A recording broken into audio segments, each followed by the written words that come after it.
Hello, everybody. Hello. Welcome to another stream. I am Hype the Commentator. Thank you all for joining me today. Let me switch over. I hope you guys are all doing well. Dean, it's good to see you as always. I'm glad to be back. I'm glad to be back doing live commentary. I did a little bit of I dipped my toes a little bit yesterday, see where I was at physically. I am, for those who aren't aware, I am currently 2 to 3 weeks into recovery from a concussion. So I am doing my best. The key light that helps keep the room lit up during my stream for better lighting, it is kind of right in my eyes, which is a big part of the reason I haven't been streaming the last couple weeks. But I do want to tough it. I'm doing my best to tough it out for you guys and give it my best shot and best foot forward despite what I'm going through.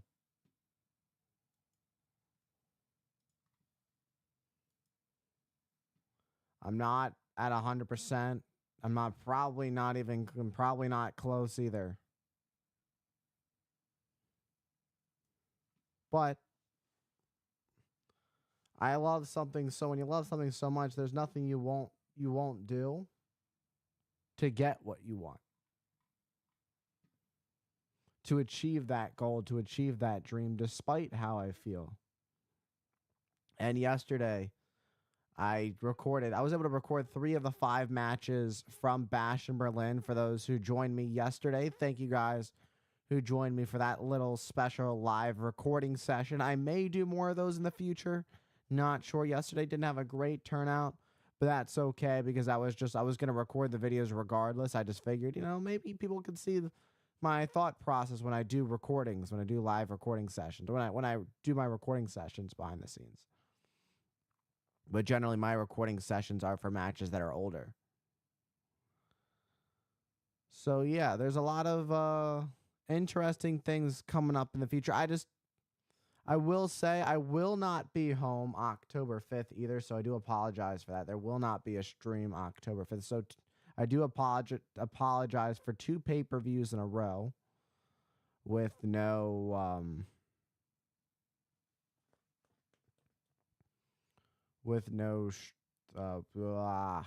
sorry, I'm trying my best. 2 premium live events in a row where I'm not doing a live stream. So I do apologize for that. But I will probably do another live recording session the following day. I'm going to try to do another live recording session. So we'll see how that goes. I'll try that on Sunday, October 6th.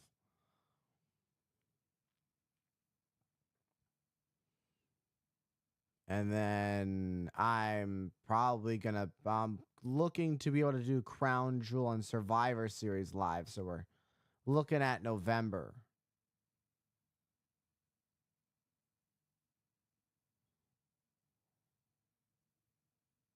So it should be a fun rest of 2024. Sorry, I'm trying my best. I am once things get going, the energy will pick up a little bit. I'm going to use my energy as needed. I did lose my voice yesterday a little bit. My voice, it is what it is. It is what it's going to be. I don't know if I'll be able to get loud and explosive. When I did commentary for Randy Orton and Gunther, that was a tough one, as I have not recorded a video that long in forever. It's been probably 2 weeks since I've posted a video that was over 20 minutes. That was over 20 minutes. And I recorded 3 matches yesterday. That was tough. Because usually I've been doing matches that are like anywhere from 8 to like 18 minutes. The Cedric Alexander and the Kota Ibushi was the longest match I posted in the last few weeks prior to recording yesterday, which tomorrow will be my 200th consecutive daily consecutive video, however you want to put it with the words. Tomorrow I will have posted. I appreciate that, Dean. I do. So tomorrow will be my 200th video, a commentary video. I know my channel has more than There's probably 200, over 230 videos or whatever it is. But the individual full match commentary videos, tomorrow will be the 200th one I've posted of doing a daily since I started my daily posting on the 17th of February. So that'll be cool. So the Randy Orton versus Gunther will go out tomorrow. And despite how I've been feeling, I gave it my all. I gave it my all. I started to lose my voice.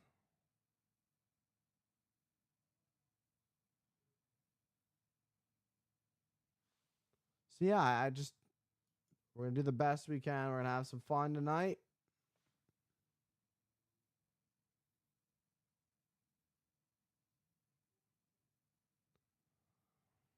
We are just 8 minutes away from Monday Night Raw.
Sorry, I'm totally ADHDing on the fact that Law and Order is on the screen right now because that's before Monday Night Raw. I'm sorry, guys.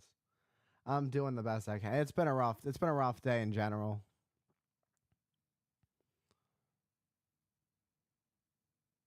It's already been a rough day, but we're gonna have a great stream in 7 minutes when Monday Night Raw starts. It's gonna be good.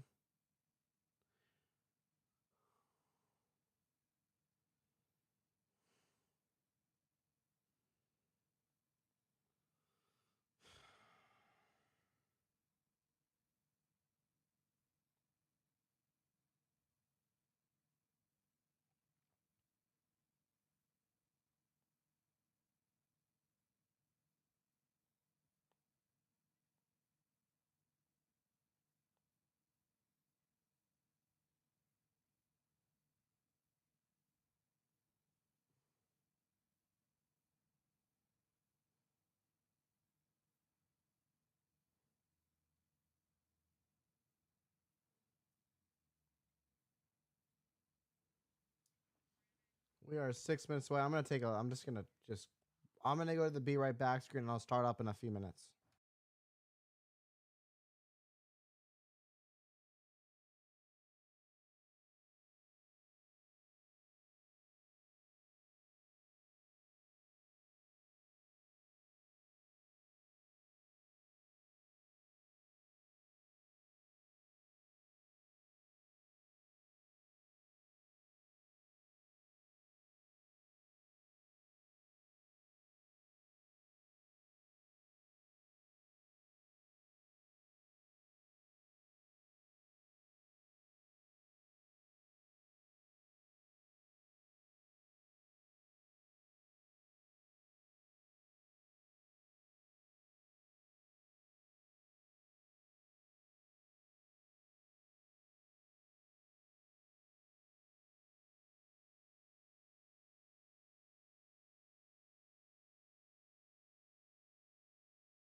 All right.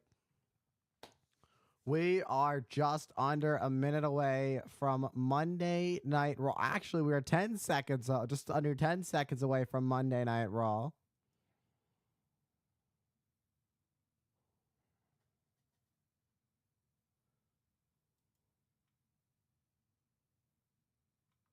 We are about to get this show on the road.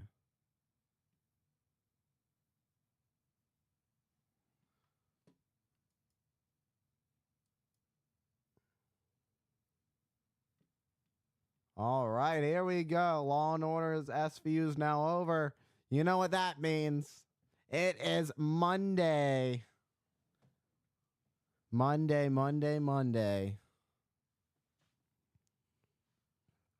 The Intercontinental Championship tournament continues as Braun Breaker looks for his next big challenger.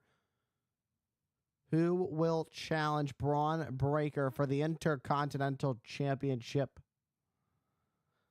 The biggest stars on Monday Night Raw competing all for a chance to challenge Braun Breaker. There can only be one to challenge the big dog. And welcome to Monday Night Raw from the Ball Arena in Denver, Colorado. I am Sam, aka Hype the Commentator, and welcome to another episode of Monday Night Raw. It was just this past Saturday. We were in Berlin at Bash in Berlin.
All right, we're taking a look at Bash in Berlin.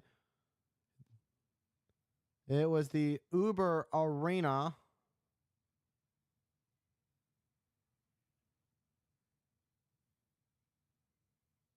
The Undisputed WWE Championship match opened up the show. It was the American Nightmare, Cody Rhodes defending against Kevin Owens. In what was an emotionally fueled match between two men that have the utmost respect for each other. Friends, Kevin Owens not able to pull out that killer instinct of his, and ultimately that's what cost him the match. Cody Rhodes retained the championship. The women's tag titles were on the line. Triple threat tag match. But in the end, after everything, it would be Jade Cargill and Bianca Belair to reclaim their women's tag team titles.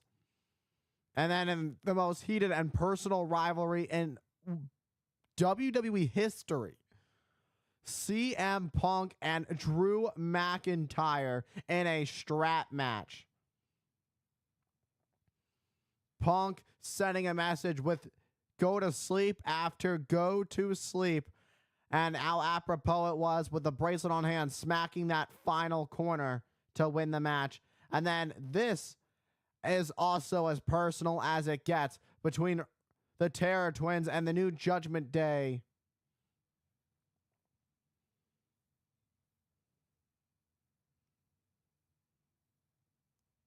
And then it was our electric main event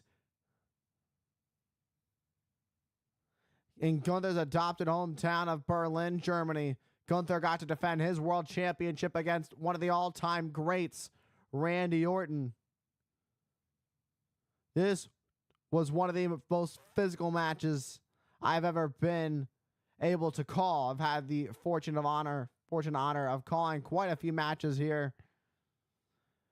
And Randy Orton and Gunther put on a technical masterpiece for Berlin. But in the end, Gunther put Randy Orton to sleep to retain his World Heavyweight Championship in his adopted hometown of Berlin. And the World Heavyweight Champion Gunther is here tonight, so we will hear from Gunther as he celebrates his huge victory over the Apex Predator, Randy Orton. But you gotta wonder, what is next for the Ring General Gunther? Also, CM Punk is here in the house in Denver. CM Punk coming off a huge victory over Drew McIntyre, first win in over 10 years in the WWE. What is next for CM Punk? And the new women's tag team champions are in the house. They will be in attendance for the women's tag team title #1 contender match between Damage Control and Alba Fire and Isla Dawn. And there's still so much more greatness to come tonight.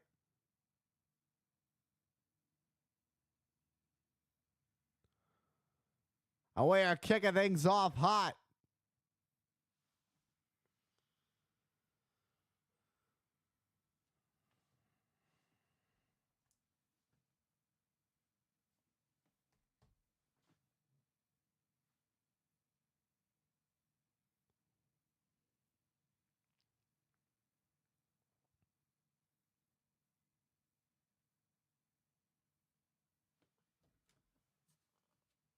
Alex the Lion, thank you for the raid.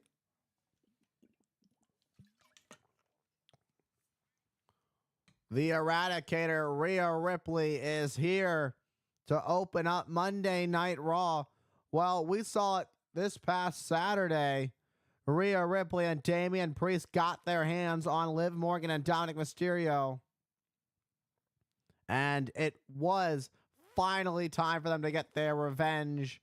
And they did just that with a victory over Dominic and Liv. Rhea Ripley even getting her hands or her legs on Dominic Mysterio, nearly choking him out.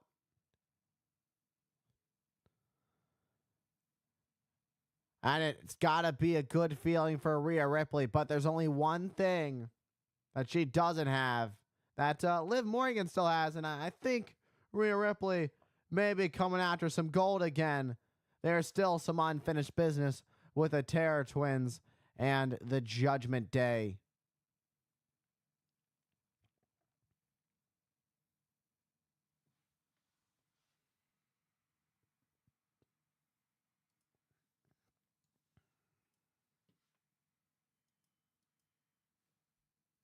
Welcome to Monday Night Mommy.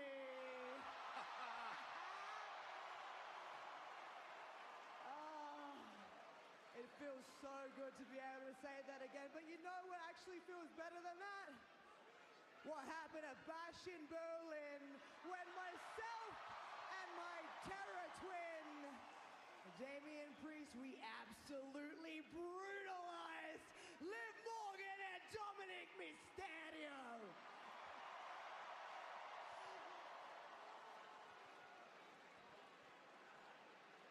But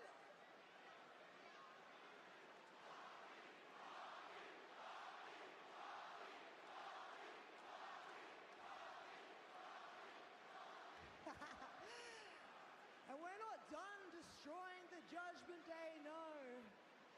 We're just getting started. At Bash in Berlin, I pinned the Women's World Champion. So I think it's about time that I get back to one thing that I never actually lost. So Liv Morgan, if you're as tough as you pretend to be, Rhea Ripley couldn't even finish getting the words out of her mouth. Look who decided to show up. Dirty Dominic Mysterio. Oh, man, look what happened to his eye this past weekend. Dom looking a little bit worse for wear after what happened at Bash in Berlin.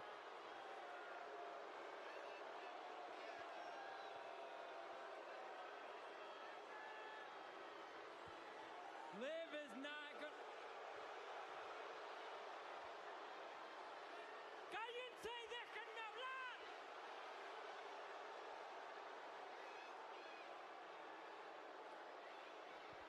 Dom, no one wants to hear your voice, so why don't you go back there and get your little girlfriend before I give you another black eye? Look at that. Liv is not.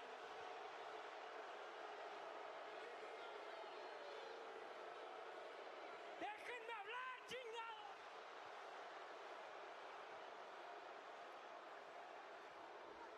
Liv is still recovering from what you did to her at Bash in Berlin. You and Priest.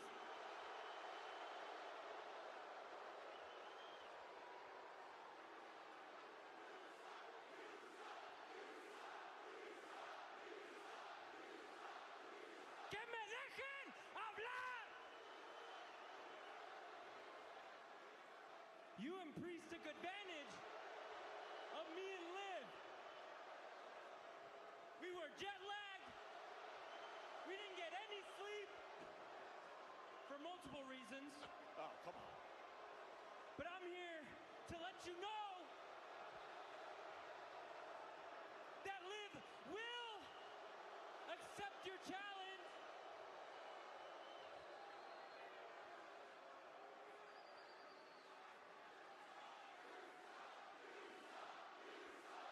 The crowd does not want to hear Dominic Mysterio at all.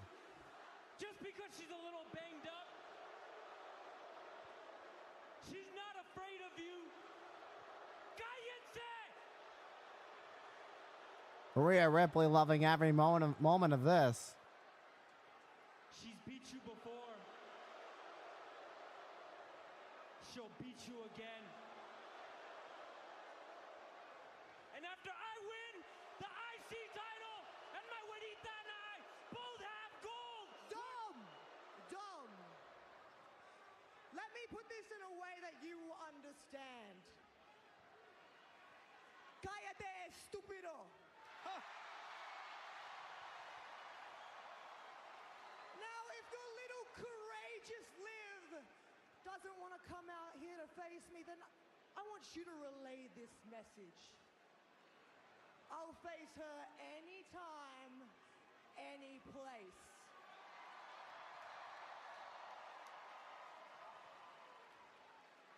Anytime, any place. Mate, you don't want me to repeat myself. Oh, no! I guess Oh, well, I guess Liv Morgan really is here. And she just got back elbowed by Rhea Ripley. Now Rhea Ripley pulling Dominic by the head. Oh. Rhea's tied up. Oh, her leg is caught in the rope. That's a dangerous. Rhea Ripley's leg caught up in the rope. Defend herself. Rhea Ripley unable to defend herself. Women's champ is And the women's world champion taking full advantage of Rhea Ripley's leg being trapped. Rhea Ripley cannot defend herself whatsoever. But wait, here comes Damian Priest. But Dominic and Liv make sure to get out immediately. But the question is, how much damage has already been done?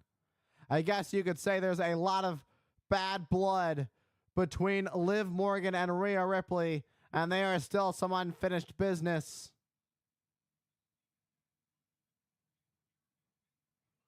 Rhea Ripley writhing in pain. You gotta wonder the condition of Rhea Ripley. But how much of it is just being pissed off as well? It could be the ankle. Her ankle was trapped in the between the bottom and middle ropes. That was all. She got her all tangled up for quite a bit of time.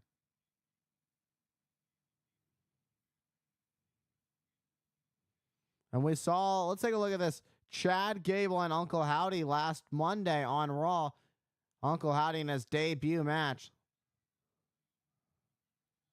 American Made would come to the rescue and take out Uncle Howdy after the official was taken out. But then we saw Uncle Howdy laughing and the lights would go out. And here came the rest of Wyatt 6. Chad Gable got Uncle Howdy back in the ring. Uncle Howdy got out of harm's way. And a Sister Abigail just spiking Chad Gable on his head and picking up his first ever victory. A huge victory for Uncle Howdy. And Chad Gable doesn't seem to be too happy about it.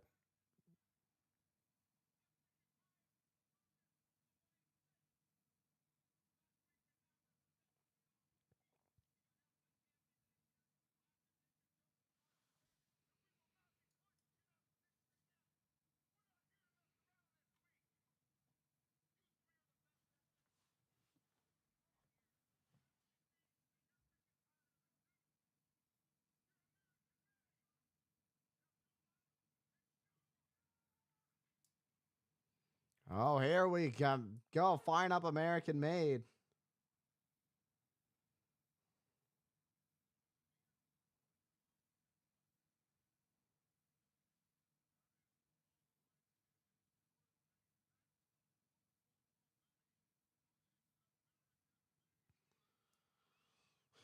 American Made are built different, and they are here on Monday Night Raw.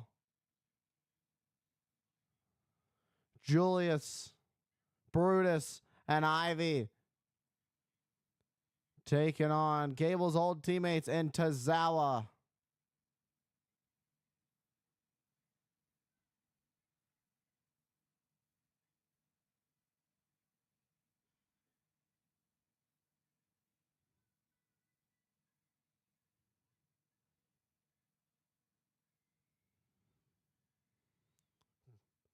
An American Made taking on the Alpha Academy, Gable's old teammates.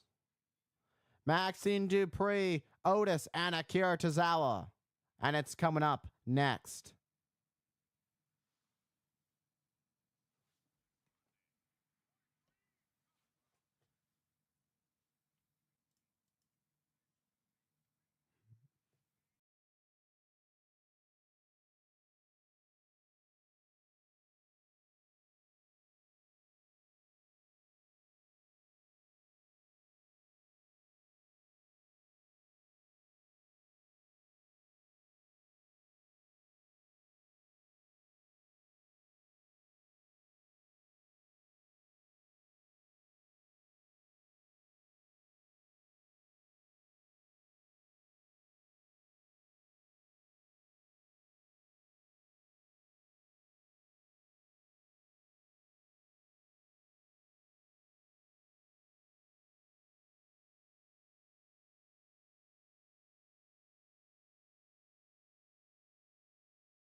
Rhea Ripley in excruciating pain after that attack from Liv Morgan and Dominic Mysterio. Liv Morgan causing Rhea Ripley to get her ankle caught up, causing Rhea Ripley's ankle to get caught up in between the middle and bottom rope. But we now turn our attention to this heated rivalry between Alpha Academy and American Made.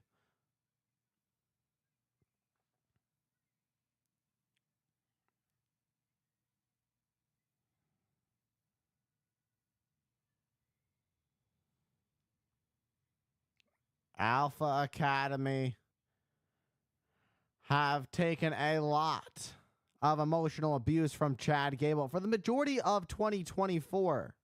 And eventually Otis just had enough and stood up for the Alpha Academy. Otis has been Chad Gable's right-hand man for nearly 4 years. All 6 competitors eyeing each other down in the ring, across the ring from each other. Senior official Chad Patton trying to get some order here. The brawl's begun. They're not wasting any time here. They need one in, one out. But there's a lot of chaos going on right now. This is a must-win for American Made. They've had a couple losses now to the Wyatt Six. They need to get a bit of a rebound here and make some light work of Alpha Academy. And this all really stems from the disrespect of Chad Gable. Chad Gable couldn't handle, Chad Gable just was sick of dealing with the Alpha Academy. He wanted people that were winners, that he could train to be winners. And that's exactly what he has now. And Julius Brutus and now Ivy Nile, the newest addition of American Made, joining the group officially a couple weeks ago. Ivy Nile previously teaming up with Julius and Brutus for quite some time, being a part of Diamond Mine down in NXT. Otis, now the legal man, tagged in by Akira Tozawa. Otis clotheslines Brutus Creed, took the bullet for Julius. Julius gets the running high knee, clocking Otis in the face, and now a knee again to the face of Otis. And Julius is fired up. This is that savagery from Julius, as Julius gets Otis back in the ring. Clubbing shot to the back of Otis. And there's one thing we know. Otis would love nothing more than to get his hands. Otis would love nothing more than to get his hands on Chad Gable, but he gets to get his hands on Julius and Brutus, who are under the mentorship, leadership of Chad Gable, which he knows so well.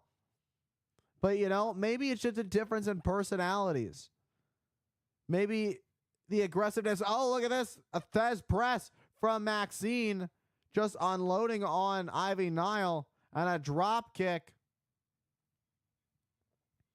Maxine's fired up. Tag made to Otis. And here come the Creed brothers. Just get ran through by Otis. And Otis has Akira up on his shoulders, utilizing Tozawa as a battering ram. A great strategy here. Working extremely effective, very effective.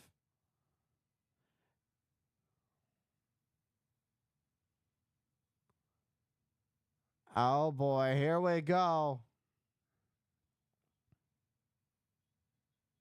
Otis and Tozawa have a plan.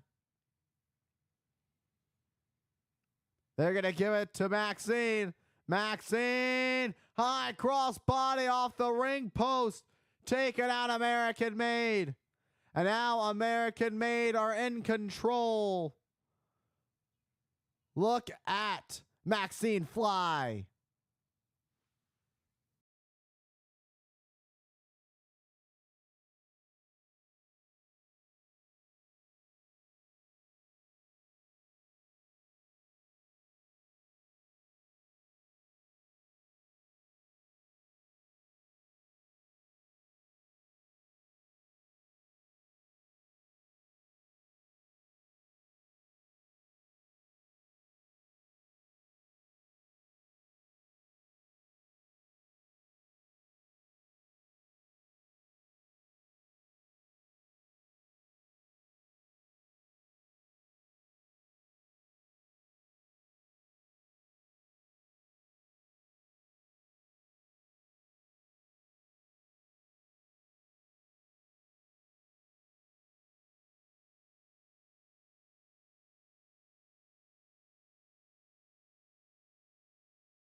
Brutus and Tozawa, the legal men in the ring. Tozawa needs to make the tag. But this is brilliant. Brilliant. But Julius and Ivy pulling Otis and Maxine off the apron. And a slam by Brutus taking out Tozawa. Springboard moonsault. Look at that. Great athleticism there. One for the cover. Tozawa kicking out of two. That was a beautiful springboard moonsault. And Julius. Boom. Snap DDT. Pop up. Snap DDT. And spiking Julius on his head. Tozawa, this is a big turning point. This is exactly what Akira Tozawa needs. Can he make the tag? Otis is there. And the tag has been made. Here we go. Brutus. Boom. Back elbow to Brutus. And rolls under. Bam. And a clothesline got clocked. Up and over you go with a back body drop. And a back body drop for Julius as well. Otis is feeling it. Boom, what a splash to Julius in the corner, who just collapses into the canvas. And you know what time it is. This pissed off Chad Gable so much. The worm. The caterpillar. Ducks under the shot. Oh my God. Like a battering ram. Hooked and just a cover. Brutus got stunned by that. I've never seen anything like that. Just the way he just threw all of his weight at Brutus like a cannonball being shot out of a cannon.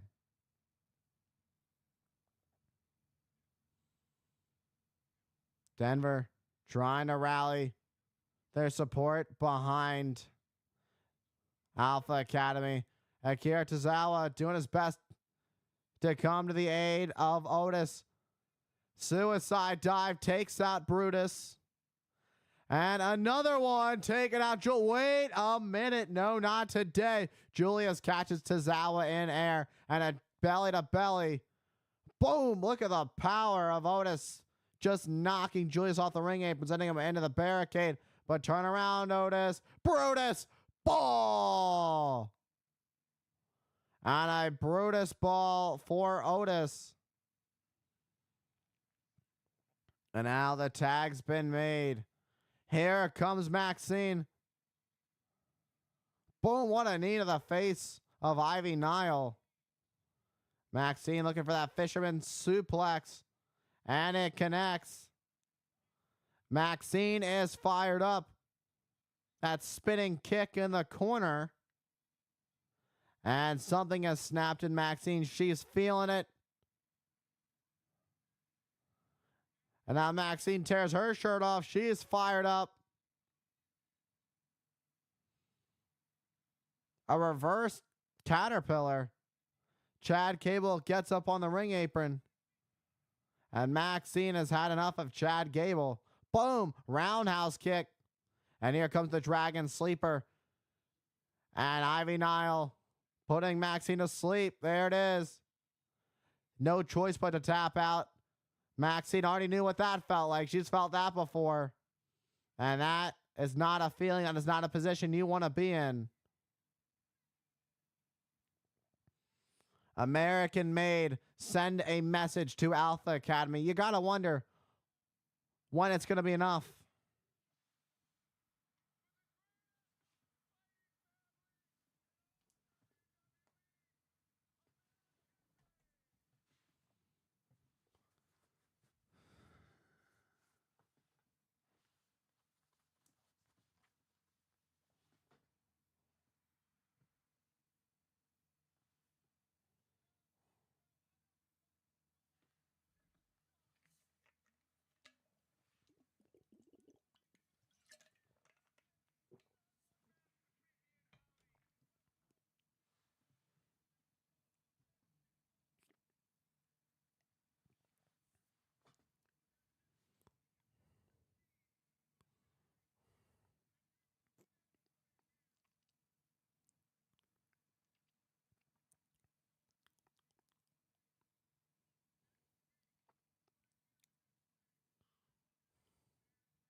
Oh boy.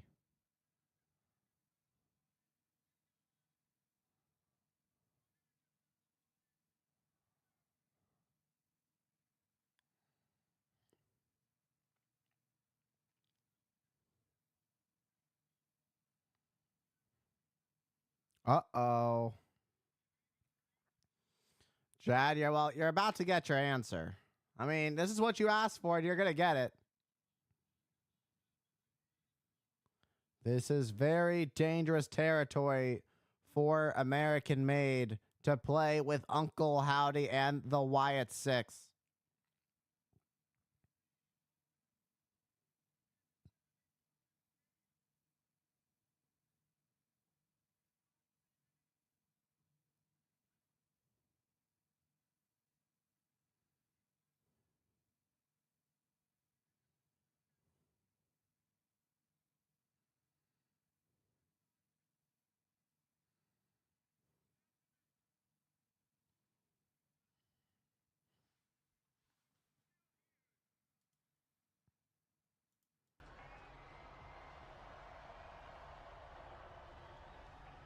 My life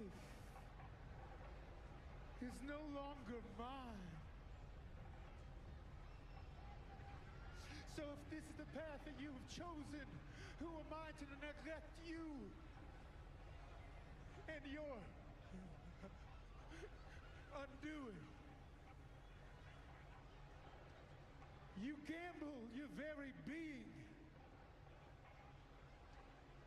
and we will collect the debt.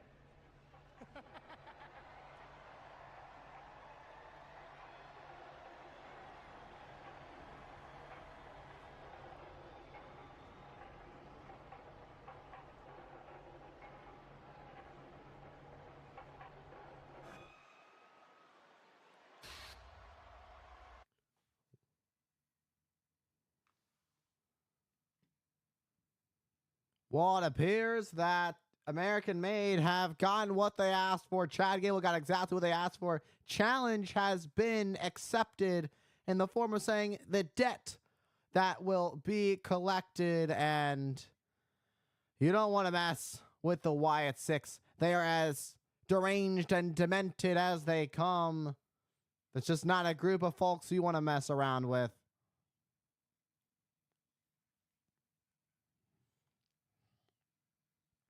We're going to see something crazy in that street fight.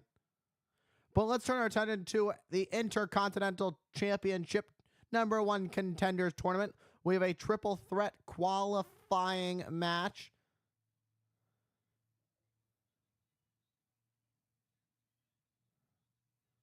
Sheamus, Ludwig Kaiser, and a mystery, an unknown third competitor, will join. Big Bronson Reed not medically cleared to compete, but also still to come. The Intercontinental Championship #1 Contenders Triple Threat qualifying match. Ilya Dragunov, the Mad Dragon, Dragon Lee, and Dirty Dominic Mysterio coming up next, or coming up.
We are back in Denver.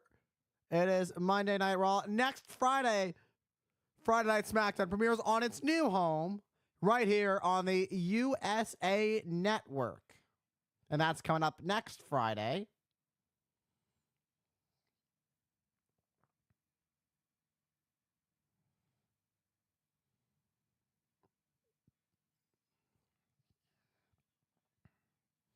So it's good to see Zelina Vega back out with an injury.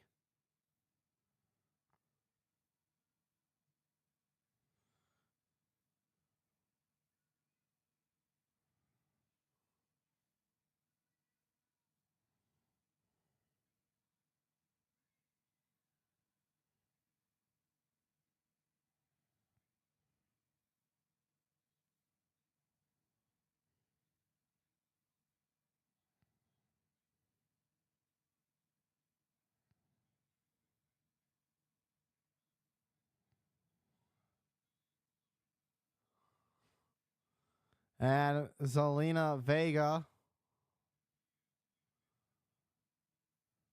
had a wild summer, fought for the world title, was attacked by the Collective.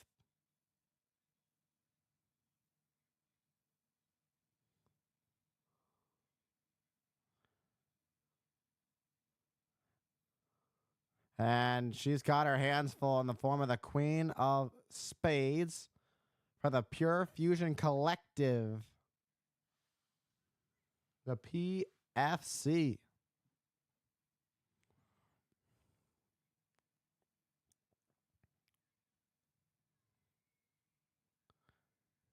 Think about Shayna Baszler. She's as legit as they come. She personifies being a badass. This entire group personifies badassery. Let's take a look at this last month. Boom! Kick in the arm in the door. Absolutely brutal as the Pure Fusion Collective just taking out Zelina Vega. That'd be Zelina Vega last Monday, returning to take out the Pure Fusion Collective to get her revenge, letting them know she is back and she is on a mission.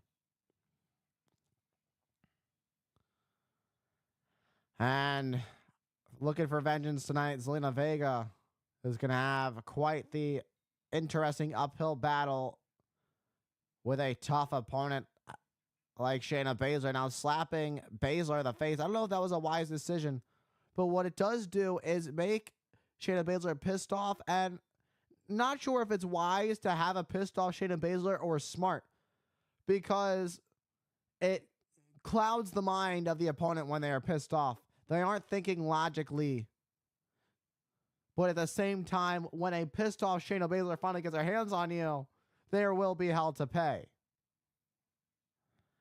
And, went to stomp on the arm to get revenge.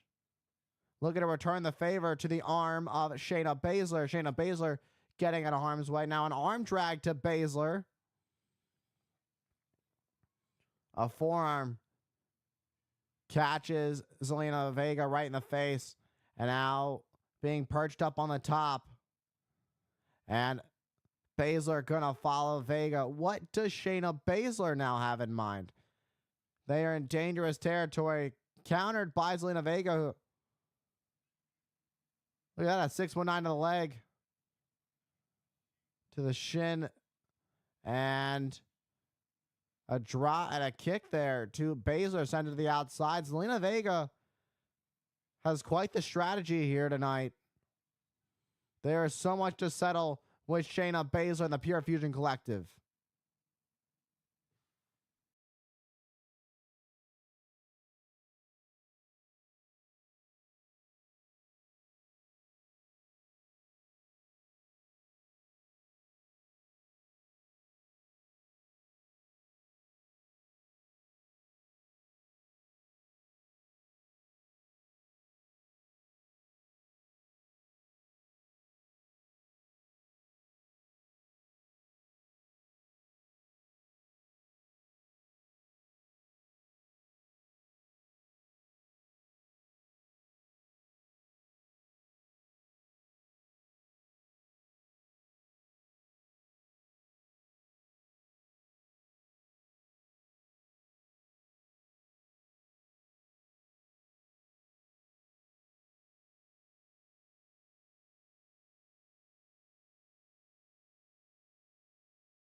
Welcome back to Monday Night Raw. It is Zelina Vega looking to get her revenge on the Pure Fusion Collective, starting off with the Queen of Spades, Shayna Baszler. But right now, it looks like it's all Shayna Baszler in control, looking to re-injure the arm of Zelina Vega that she spent the past month recovering from and it was last Monday Zelina Vega returned, attacking the Pure Fusion Collective from behind.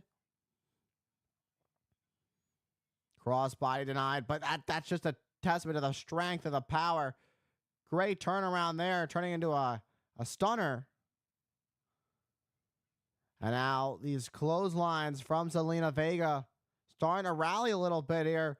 Tornado DDT spikes Baszler on her head, and Zelina's starting to feel it. She's been waiting a month to get her hands in the Pure Fusion Collective, and now she's doing it, representing the LWO.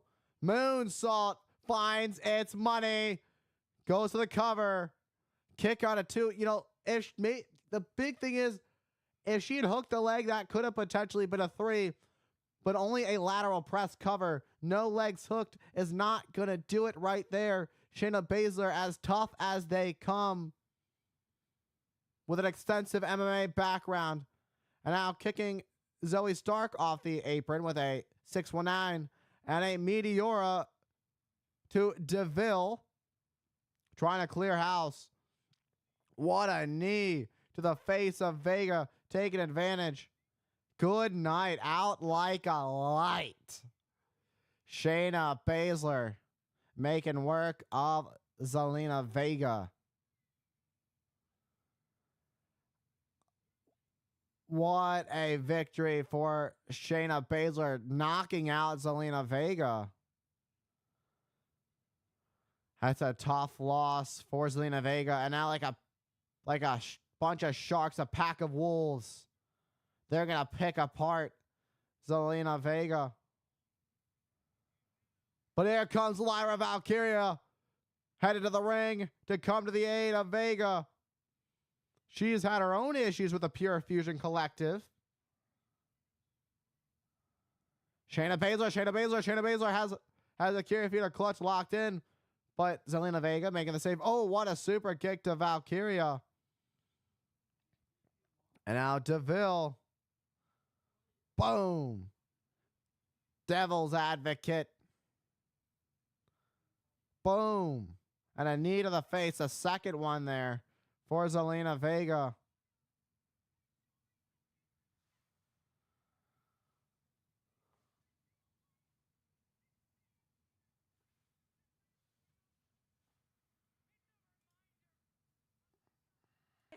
Everyone is. And when I say everyone, I mean every single one of you. There's not a man in this audience that can take us home, and there's not a woman in the locker room that can take us, period.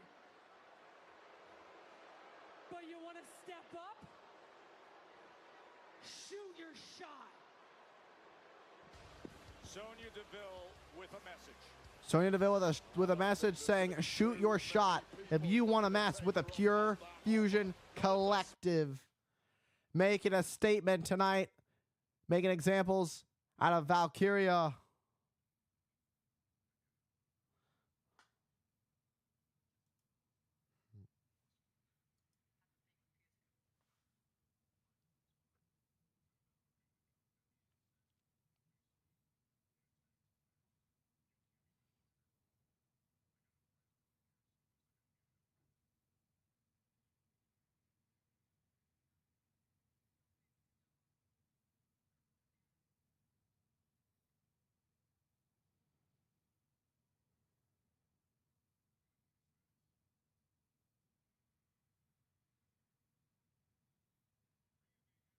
Rhea may have an answer, may have a partner, but talk about someone who's got the answers. The man who defeated Drew McIntyre in a strap match this past Saturday at Bash in Berlin. CM Punk with a smile on his face. Coming up next.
All right, we're coming back to Monday Night Raw, but coming up October 5th in Atlanta, Georgia, a return of a classic.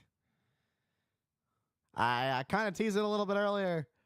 In the State Farm Arena, there's a little bit of bad blood starting at 6 p.m. Eastern, streaming exclusively on Peacock. Priority Pass on location packages on sale now for Bad Blood Atlanta, Georgia, Saturday, October 5th. Go to onlocationexp.com/WWE to secure your special pass for front row to get the best seats and so much more. Get the full Bad Blood experience at onlocationexp.com/WWE.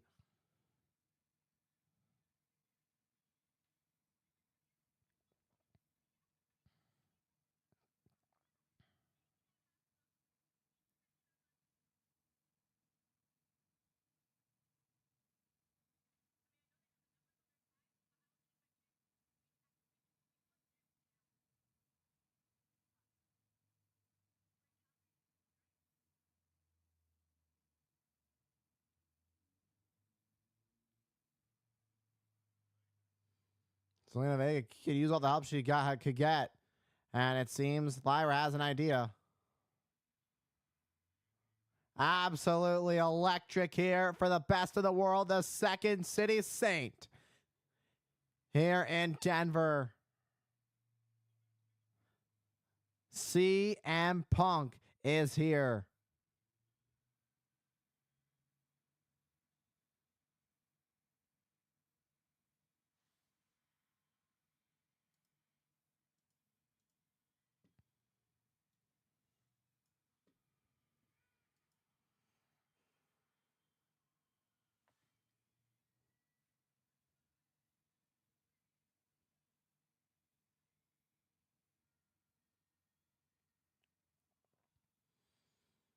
CM Punk coming off a big victory over Drew McIntyre at Bash in Berlin in a strap match.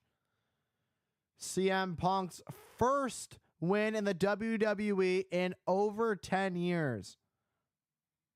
So very exciting win for CM Punk. During the match, I mentioned CM Punk, a good track record with strap matches. He won the Ohio Valley Wrestling Championship in a strap match and defeated Umaga in a strap match. And that same night, cashed in his Money in the Bank on Jeff Hardy to become the World Heavyweight Champion. So CM Punk felt pretty good going into that strap match. And now he feels pretty good right now after winning that strap match and getting the bracelet back. And it's not about the 50-cent bracelet. It is the meaning behind it. We have a smiling Punk on your screen. What does he have to say after his big victory over the Scottish Warrior, Drew McIntyre?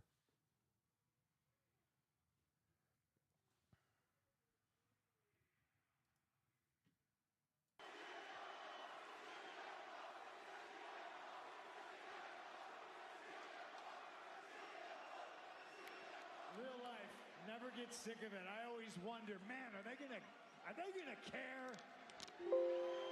But I gotta ask, is it great to be alive on a Monday night in Denver, Colorado, or what? Come on, let me hear you.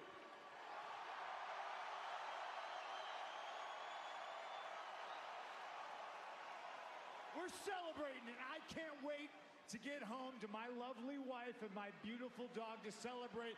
But I needed to make a pit stop here in Denver to celebrate with you.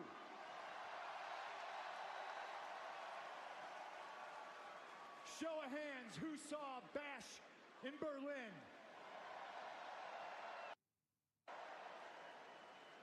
The strap match was hell, maybe one of the toughest matches I've ever been to, and I mean it when I say it. It is good to be alive and on the other side of something that was a very ugly and personal issue for me. And now that the personal is out of the way, guess what, Denver? We get to get down to business.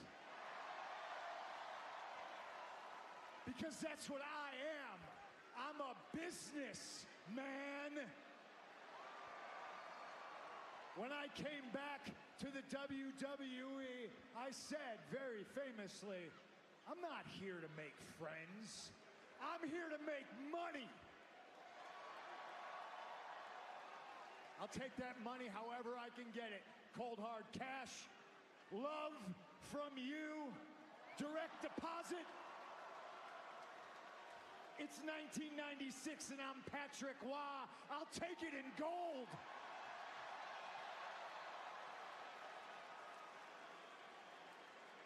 Speaking of Bash in Berlin, there is one other person that went through hell. Speaking of gold, there's one other person who had a tough battle and came out on top.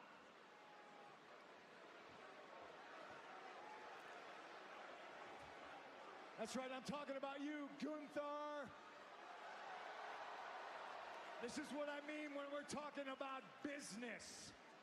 You put Randy Orton through hell. You took Randy Orton, one of the best to ever do it, to his limit, and then you went past it. Congratulations, you're the champ.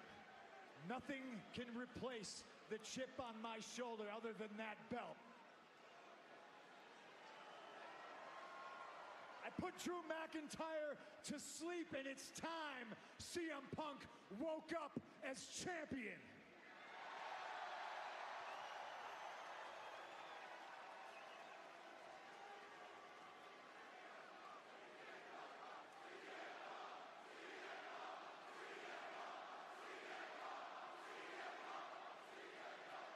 So Gunther, congratulations, champ.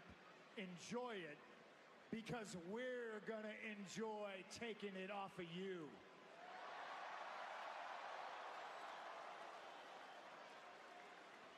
The goal is gold, the target is Gunther. My name is... And we're gonna celebrate. Gunther, better get used to hearing Cult of Personality. Let's celebrate. Hit my music. CM Punk feels like he's on top of the world right now, but has a new target. The hype is real. He's two Platinum Hunter. Welcome on in. CM Punk sending a message, a direct message to Gunther, that is. He is coming after him, and he is coming after that World Heavyweight Championship that he retained against Randy Orton this past Saturday at Bash in Berlin. The same night, CM Punk defeated Drew McIntyre in a brutal strap match. Wait. That's Drew McIntyre. Drew McIntyre's not done with CM Punk. CM Punk might have been done with Drew McIntyre, but the Scottish Warrior becoming a Scottish psychopath. Look at this.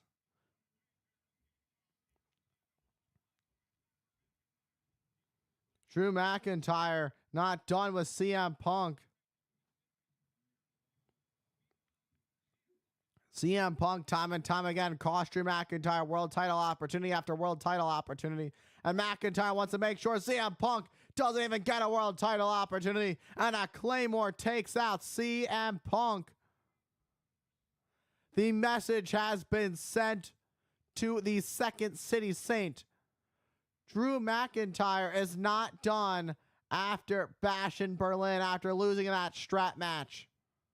There is still bad blood between these two. Punk calls out Gunther, and that's exactly how McIntyre decides to respond.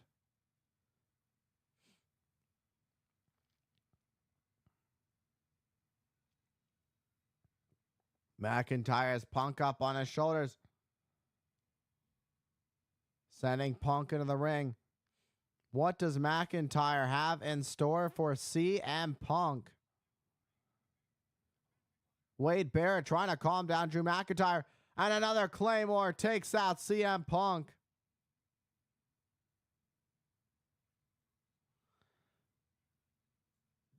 Drew's just unhinged. Look at the eyes. He's not even all there.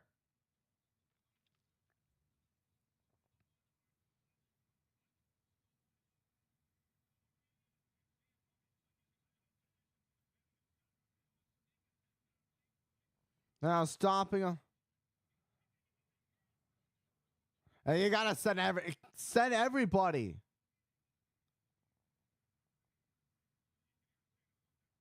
Drew McIntyre saying he wants the bracelet.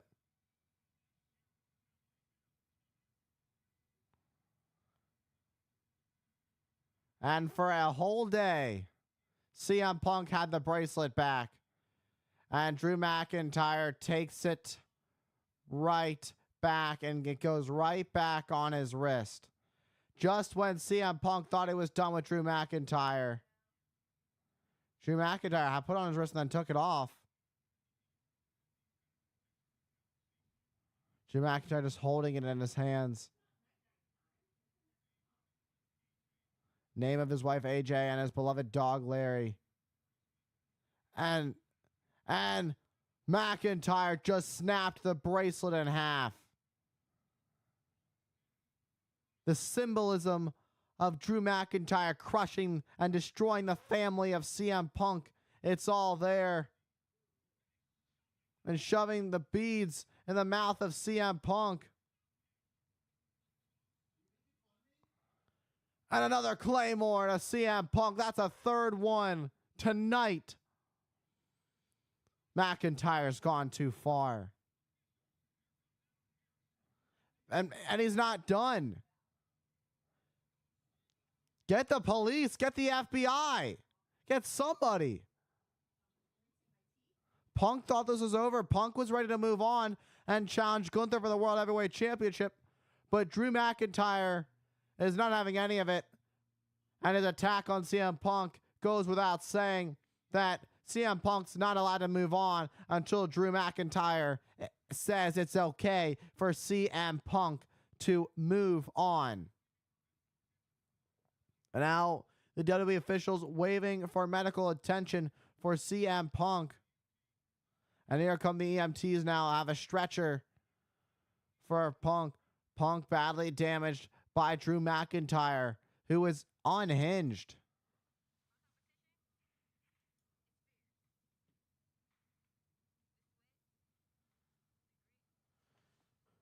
Triple threat, Gunther versus Punk versus McIntyre would be fire. Yeah, that would be a solid match. I'm not a big fan of triple threats, but that would be a good match.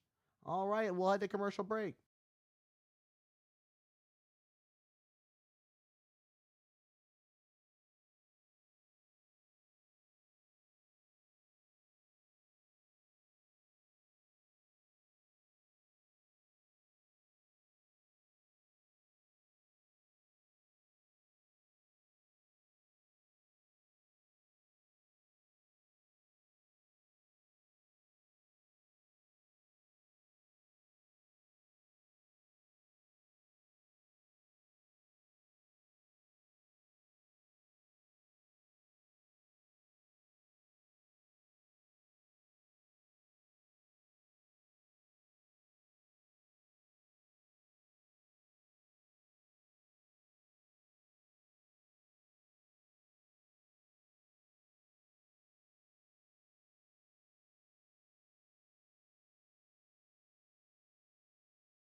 All right. Next week, USA hosting Monday Night Raw, NXT, and the debut of Friday Night SmackDown on the USA Network next Friday. No Gunther versus Big Bronson Reed. That'll be a solid match. Before commercial break, we saw Drew McIntyre attack CM Punk,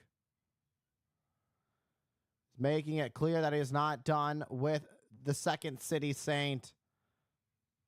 CM Punk was celebrating that which he thought he was done with Drew McIntyre, but Drew McIntyre sending a message making it clear he is not done with CM Punk. And there's got to be a suspension, a fine, something to punish Drew McIntyre for this attack. And then the disrespect, he didn't even want the bracelet anymore. This has gone beyond personal, snapping the bracelet in half. It's a lot more than snapping a 50-cent bracelet in half. It's about trying to take everything away from CM Punk and tear CM Punk's family apart.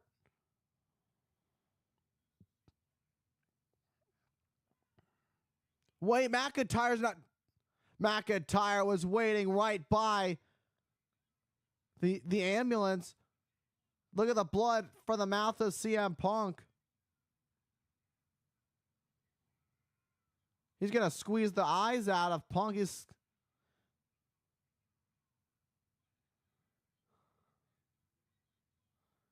McIntyre has lost it.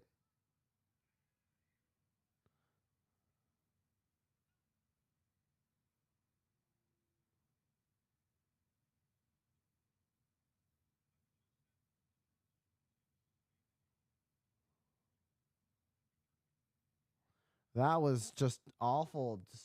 I don't even know what the eyes, Drew McIntyre, I haven't seen that in a while. It's just, that's a psychopath. That's not a Scottish word. That's a Scottish psychopath. But now, after that brutal attack on CM Punk, who was bleeding from the mouth as being taken off, about to be put into an ambulance, McIntyre attacked Punk again before finally being taken away. But now let's turn our attention to the triple threat qualifying match for the tournament for the Intercontinental Championship #1 to become the Intercontinental Championship #1 contender.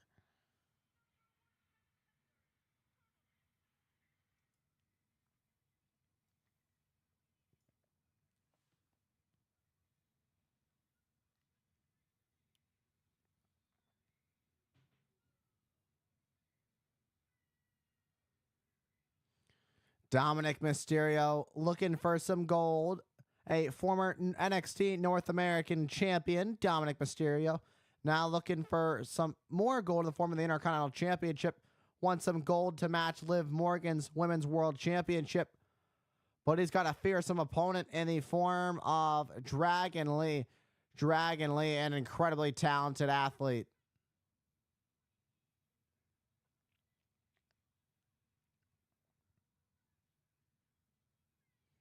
And Dragon Lee representing the LWO. The LWO, it's been a tough night for them. Zelina Vega with a tough loss to Shayna Baszler earlier tonight. And then after the match being attacked by the Pure Fusion Collective once again. And Dragon Lee looking to get some revenge and get a victory for the LWO. Bad Blood is represented by Morgan & Morgan, America's largest injury law firm. And also by Wendy's. You like to sauce them up, the saucy nugs at Wendy's. Try them all today.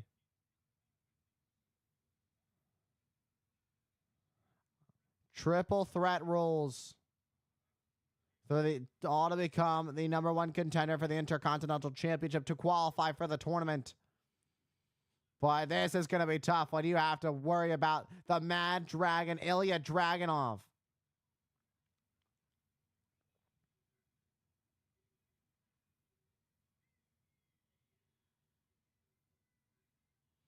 Ilya Dragunov is as tough as they come. He is the man who ended Gunther's over 870-day reign as the NXT UK champion. Ilya Dragunov has a victory over Gunther. And if that doesn't say anything about just how tough Ilya Dragunov is, I don't know what does. Ilya Dragunov looking for some gold as well. All three of these men want to prove themselves, want to add a little bit of extra weight to their suitcases. But what condition is Dominic Mysterio in? Here we go. The bell has rung. This match is underway. And Dominic with a back elbow to Ilya Dragunov. Dominic Mysterio trying to do a 1-on-2 situation here. But now just teeing off on Dominic Mysterio. Back and forth, taking turns. Ilya Dragunov and Dragon Lee send Dominic Mysterio to the outside onto the floor. And the Dragons fight in the ring. The Mad Dragon and Dragon Lee. Side headlock on Dragon Lee is Ilya Dragunov. Shoulder tackle takes down Lee. And a boot gets sidestepped by Dragon Lee. And a Hurricane Rana. Dragon Lee is so fast, so incredibly talented, so agile. But here comes Dominic Mysterio to sweep the legs of Dragon Lee. And an over-the-top rope senton. And a kick to the back of Ilya Dragunov on the ground. And now Dragon Lee going to turn his attention to Dominic Mysterio. And these two have had their fair of issues in the past. A Michinoku driver hooks the leg. Will it be enough? And a 2 count. The Judgment Day and the LWO have had their issues for quite some time.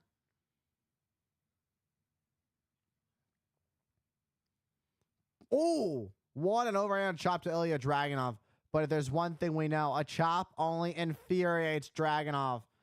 Dragunov just comes back with a chop of his own, turning Dominic Mysterio inside out and a German suplex and holds on to Mysterio. Dominic Mysterio uses the three amigos. Here comes the the trio of German suplexes. And now Dominic holds on to Dragon Lee. Look at the power of Ilya Dragunov. A double suplex by Dragunov.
Dragon Lee and Dominic Mysterio up at the top.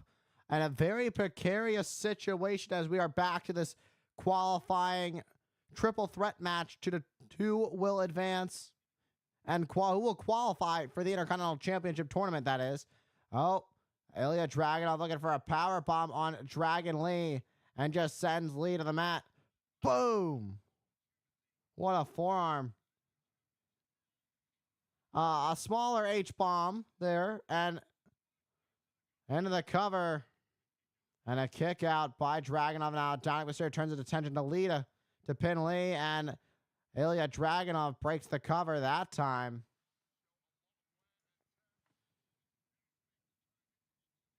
And a lot of wear and tear. Dominic Mysterio already taking some damage. You see the black eye sustained at the hands of Rhea Ripley this past Saturday at Bash in Berlin. Still able to put up quite the fight in this triple threat match. But if this connects, it might not last much longer. Death Valley Driver on the ring apron takes out Dominic Mysterio. And over the top, Hurricane Rana. Dragon Lee takes out Dragunov. And now this could be Dragon Lee's moment. Oh, come on. And Carlito send... Well, these two have already had their fair share of issues. And like I keep mentioning, the Judgment Day and the LWO. Uh-oh. You might want to run away while you can. Instead, he's going towards the fire. He's going towards the Archer of Infamy, Damian Priest. Damian Priest taking out Carlito. And now went to kick Damian Priest, but that only infuriated Priest.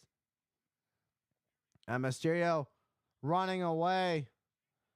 And Damian Priest just chasing Dominic Mysterio. I don't think Dominic Mysterio is interested in the championship and becoming Intercontinental Champion any longer. He's more worried about living. But now this makes this triple threat match a one-on-one match between Ilya Dragunov and Dragon Lee with the triple threat rules. And now it's Ilya Dragunov and Dragon Lee who turn their attention to each other. What a chop. And here comes Dragon Lee with a chop to Ilya. Big boot. What a kick. Snap German. Super kick. Enziguri. Enziguri found the money on the mark. Swings through. Went for a lariat. Wait. Dragon Lee looked a little clumsy, but got it off of it to get the sit-out power bomb. And not enough for the 3 count, though. It just wasn't quite there. Let's take a look at this one more time. Boom! Picture perfect sit-out power bomb from Dragon Lee. But a split second away from winning, but Ilya Dragunov had enough to kick out here in Denver.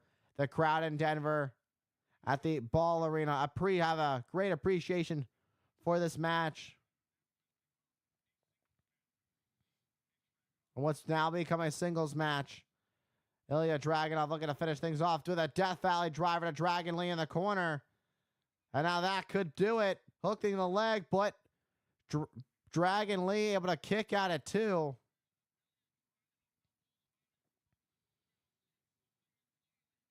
And Ilya Dragunov perching up.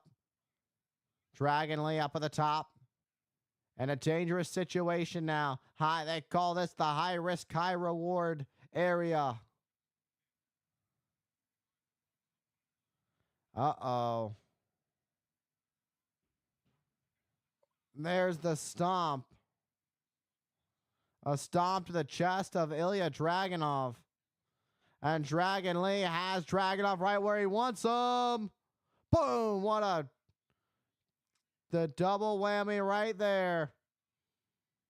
And Dragon Lee's got Dragunov. Right, a counter. Look, rolls up. Oh, almost a victory there. Almost stole this one. What a jumping knee and a super kick. And Dragunov, that torpedo-like uppercut with a torpedo pulling through. Ilya Dragunov picks up the victory over Dragon Lee here on Monday Night Raw and qualifies for the Intercontinental Championship Tournament. Dragunov finds himself one step closer to gold and now helping Dragon Lee up. And this, talk about a great sign of respect. It's Dragon Lee who now raises the hand of Ilya Dragunov and shows his respect to the winner of this triple threat match. Congratulations to Ilya Dragunov, who will enter the Fatal 4-Way next Monday for the Intercontinental Championship #1 contenders match. It is Jey Uso, Pete Dunne, Ilya Dragunov, and who will be next?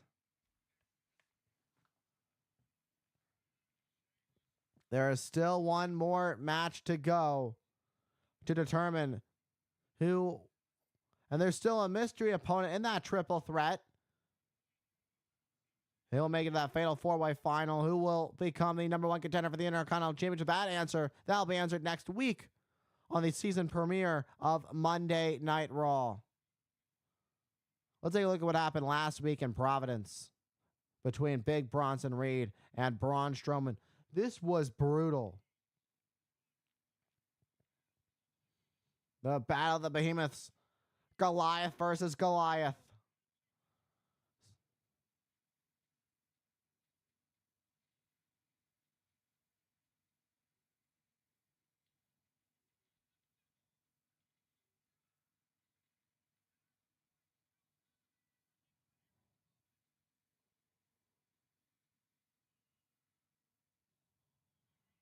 Choke slammed to Big Bronson Reed on the car.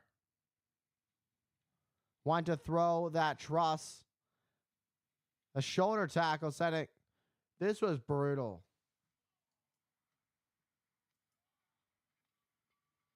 And then Bronson Reed. Let's take a look at this splash, the tsunami on the car. The impact caused the windows to break.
The eye can go from Braun Strowman. I guess he's going.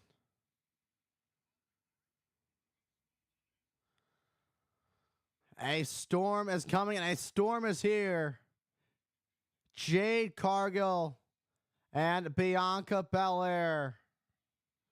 It's a bit of a gold rush on Monday Night Raw. The women's tag team champions are here. Talk about star power. Jade Cargill's got it written all over her. And so does the EST, a former multi-time WWE Women's Champion.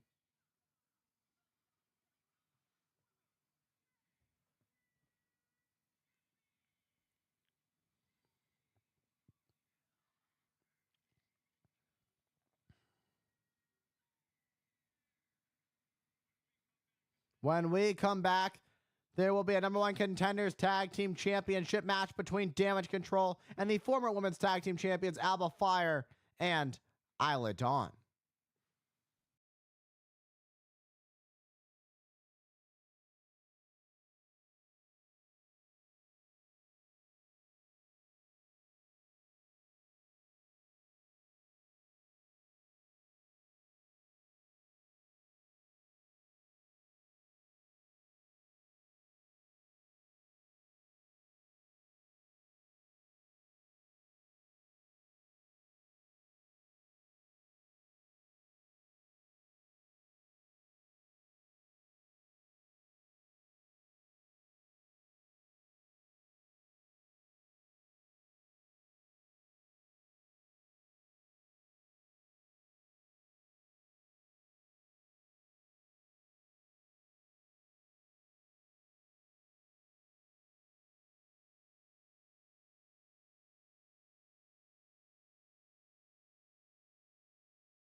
We are back here in Denver. It is Monday Night Raw, and we have a number one contenders match for the Women's Tag Team Championship.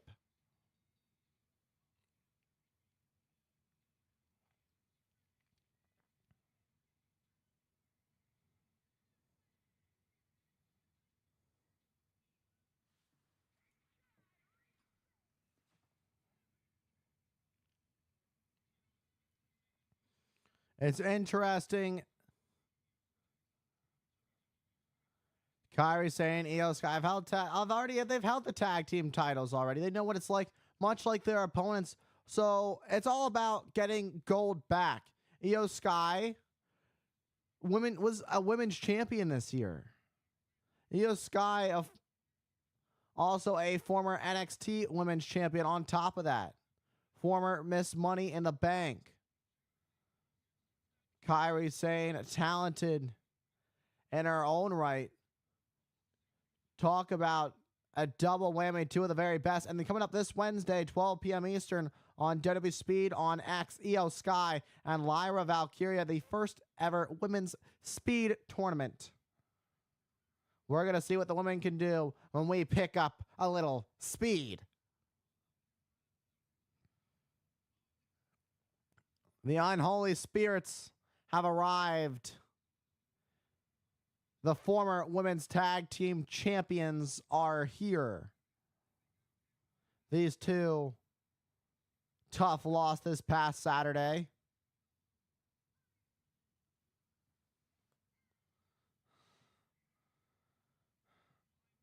The climb back up to the top starts here. And it may not be a far climb if they can get the victory over Damage Control, Alba Fire, Isla Dawn. Looking to get right back in contention for the women's tag team titles that they lost at Bash in Berlin.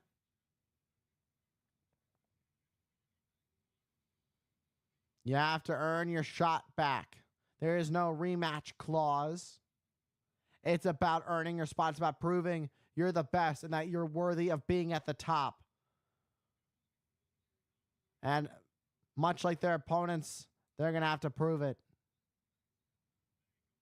What they see as their gold, we'll find out if it's their opportunity to challenge for the gold, if they are going to become the number one contenders. And I'm talking about the unholy spirits of Isla Dawn and Alba Fire. Isla Dawn kicking things off with Kairi Sane. And Kairi Sane with a chop to Isla Dawn. But Isla Dawn just pulls the back of the hair, pulls the back of the head, pulling the hair of Kairi Sane. Kairi looking for a suplex, but Kairi Sane able to block it. Jumps up. Hurricane Rana takes out Isla Dawn. Isla Dawn rolls to the outside onto the floor. Kairi Sane. What a forearm off the apron. And now Alba Fire went right after.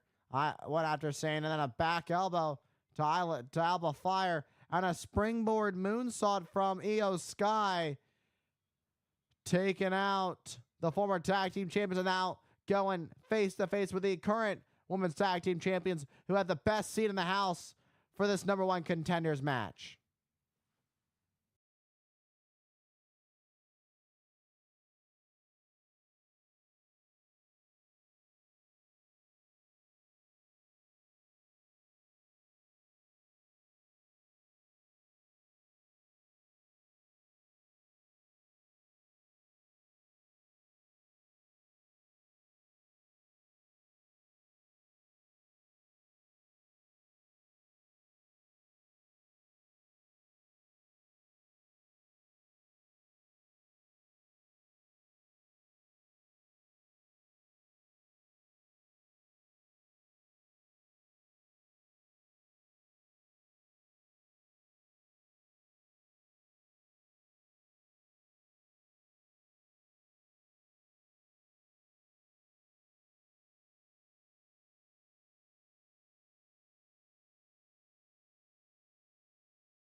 Welcome back to Monday Night Raw. It is a number one contenders match. Who will become the number one contenders for the WWE Women's Tag Team Championship? It is the former tag team champions, Isla Dawn and Alba Fire, taking on Damage Control. Isla Dawn in control over Kairi Sane, keeping Kairi Sane isolated from her tag team partner, Io Sky. Oh, sidestepped. This is a big opportunity here for, so close to making a tag to Io Sky, but not quite there. Alba Fire preventing the tag from being made. Great counter by Sane. Taking down Alba Fire. Desperately needs to make the tag to Io Sky. Can she get there? It feels like a long way away. And she does it. The tag has been made to Io Sky. An uppercut. And a drop kick. Stepping on the foot of Isla Dawn, a shot to the back of the head. And using Alba Fire's foot to kick Isla Dawn.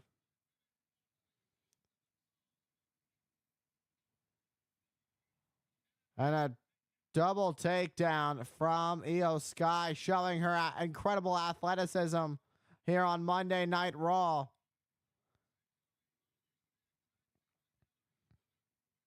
And double knees. Once upon a time, winning the Women's Dusty Cup were Io Sky and Kairi Sane. Double underhook. What you got in mind? Alba Fire lands on her feet. Thinking a gory special, but countered by Sky. Double underhook. Boom, into a backbreaker. That was right on the tailbone. And now Io Sky looking for a German. Boom, a bridging German suplex. And broken up by Isla Dawn, saving this match. Kairi Sane now taking Isla Dawn out, sending her to the outside, making sure this match goes right down the middle. All four of these women want to give it. Oh, wait. Oh. Pulling Bianca Belair into harm's way. And Kairi Sane just crashed and burned into Belair. Belair laid out. Not what the intention of Kairi Sane was. Belair was not the intended target. Isla Dawn was. But Io Sky's going to have to refocus on Alba Fire. Meanwhile,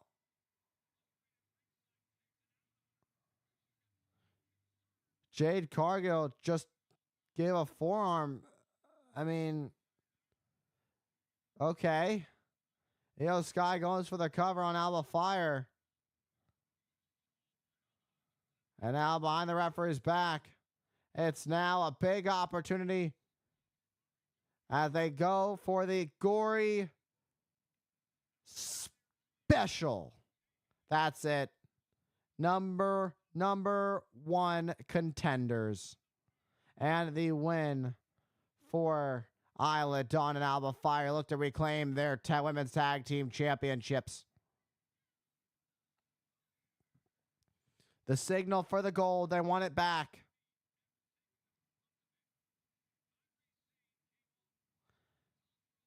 Kairi Sane came off the top rope, and it seems she might have hit her face on the table.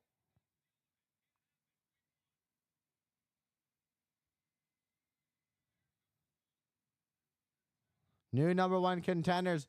But that's not even the story. The story is Damage Control and the Women's Tag Team Champions having their own fair share of issues.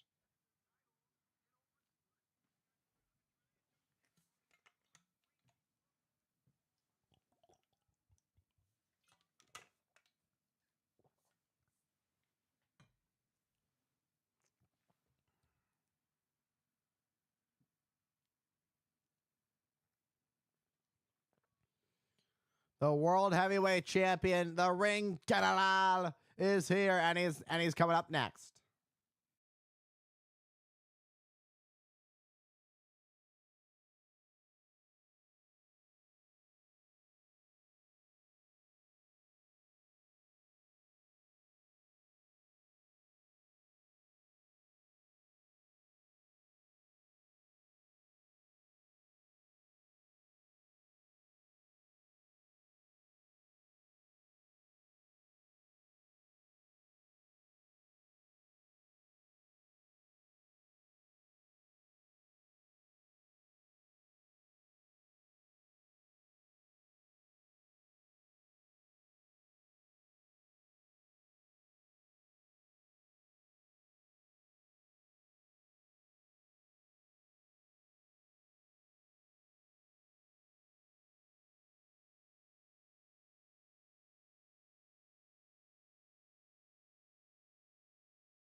Gunther, the world heavyweight champion, had quite the weekend in Berlin and his adopted hometown of Berlin, Germany, surrounded by friends and family as they watched him defend his title against one of the greatest of all time and the Apex Predator, Randy Orton.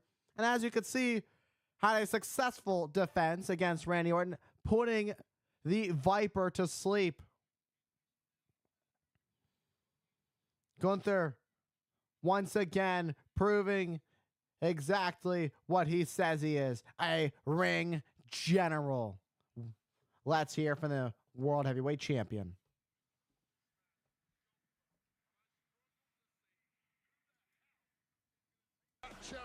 Who in the world's going to take the championship from Gunther?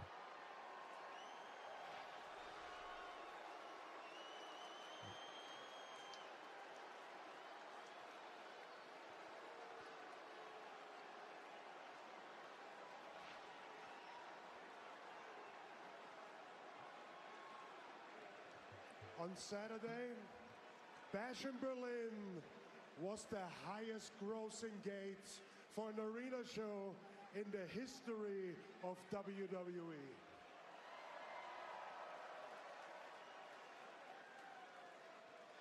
And you Denver degenerates have the honor to look at the man responsible for it. Your World Heavyweight Champion, the Ring General Gunther. He had to drop the degenerates. He was so friendly 48 hours ago over in Europe. He's back in the U.S., I understand it. You can already hear Gunther doesn't like being back in the U.S. Because on Saturday, I've beaten one of the greatest legends this business has ever seen. And yes, I said a lot of personal things to Randy before this match, and even though I was right, I only said those things because in Berlin, I wanted the greatest Randy Orton of all time. So now I can stand here in front of you and claim that I have beaten the greatest version of Randy Orton.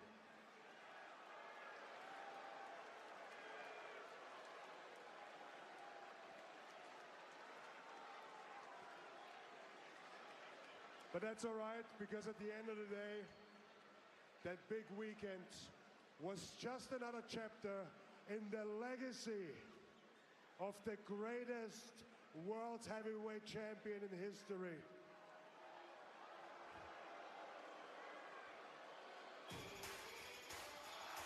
Oh, my. Who was the last guy to beat Gunther, Wade? Well, look at this. The last guy who beat Gunther is here. Sami Zayn, the man who ended Gunther's 666-day reign as Intercontinental Champion back at WrestleMania 40 in April. Of course, Sami ended up losing the Intercontinental Championship to Braun Breaker at SummerSlam, but now Sami Zayn is back for Gunther once again. I don't know. This is a different version of Gunther from the one Sami defeated at WrestleMania. This is a Gunther that just came on, that is fresh off a huge victory over the best version of Randy Orton.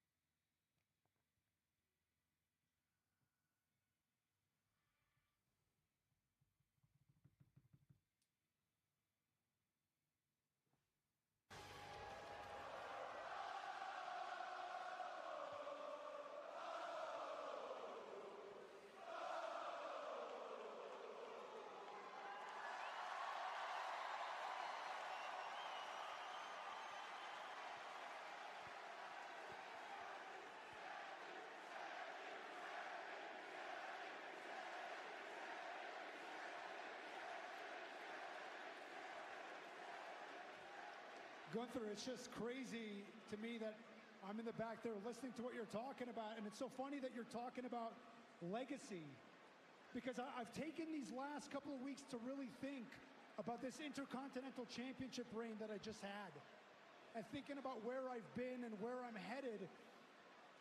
And when we talk about the legacy of the Intercontinental Championship, everybody talks about it as the great workhorse title. And they talk about all the greats that have held that title. But what people always forget to mention when they talk about that championship is that the true greats, I mean the greatest of the great, the legends. I'm talking about the Macho Man Randy Savages. I'm talking about Stone Cold Steve Austin. I'm talking about The Rock, Triple H, Shawn Michaels. I'm talking about my hero as a kid, Bret the Hitman Hart.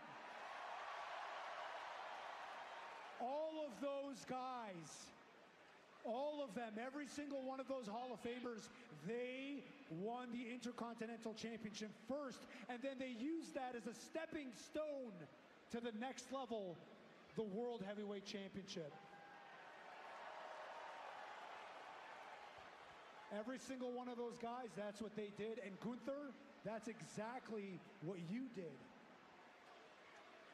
And now, that's exactly what I am going to do. I am coming after the one championship that has eluded me my entire career. I want the World Heavyweight title.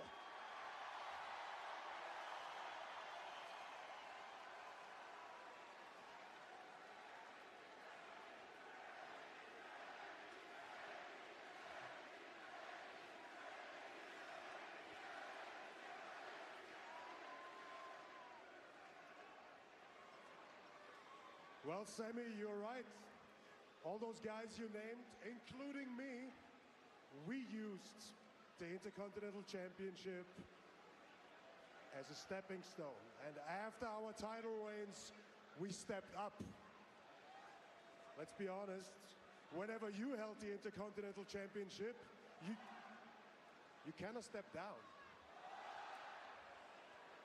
And that impressive list of legends you named, your name is not on that list. But I'll give you one thing, and I think that's why those people really like you, is because whenever you get knocked down, you pick yourself up and you return to this ring. Whenever things don't go your way in your career, you pick yourself up, you brush it off, and you return in the middle of this ring. And now you're standing in front of me to challenge me for my World Heavyweight Championship. And I think that's very impressive, Sammy, because when I hear you talk, I hear the passion in your voice. When I look at you, I see the fire in your eyes. So if you really want a shot at this, if you really want this more than anything else, my answer is no.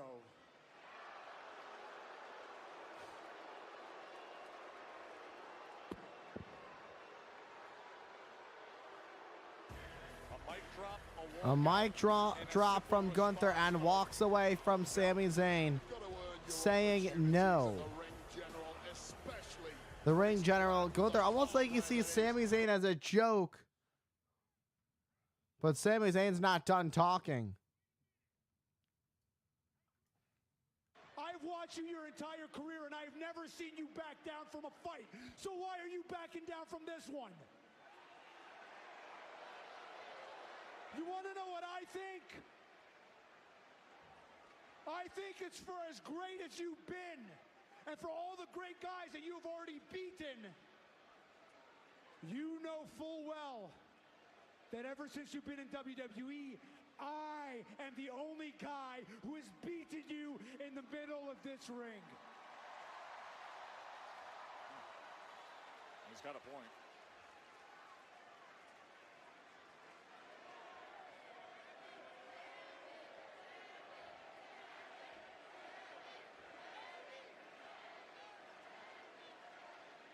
got your attention now? You can run, you can hide for as long as you want, but Gunther, make no mistake, I am coming for you, and I will be a World Heavyweight Champion! I mean, WrestleMania 40, you know. We saw what, as I mentioned, we saw what happened at WrestleMania 40. Sami Zayn overcame the odds and defeated Gunther to become the Intercontinental Champion. Sami Zayn now gonna try and become the World Heavyweight Champion. But it's gonna be a tough battle against Gunther.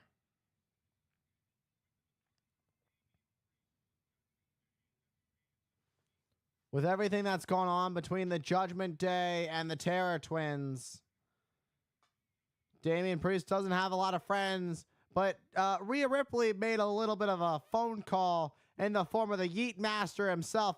I'm talking about main event Jey Uso, who has agreed or yeeted to join Damian Priest and taking on this version of the Judgment Day, the World Tag Team Champions, Finn Balor and JD McDonough, which is still set to come tonight.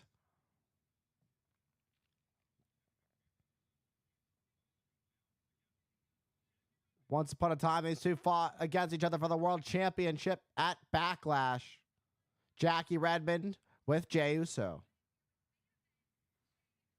And Jay, the guys were just talking about your history with Damian Priest, so I was wondering if Damian and Rhea have given you any advice as you get set to potentially face Intercontinental Champion Braun Breaker. Nah, Jackie, yo, but we're gonna get through that, you know what I'm saying?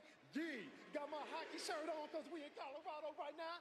Yeah, it's one J Mac, bro. We about to turn up all the way, Jack. Yeah. Oh.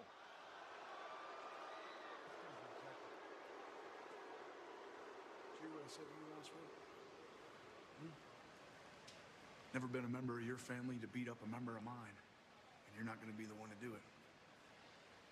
So listen, Jay. Keep chasing after mommy. Keep yeeting. Keep doing your thing. All right? Because I'm going to give you one chance. One.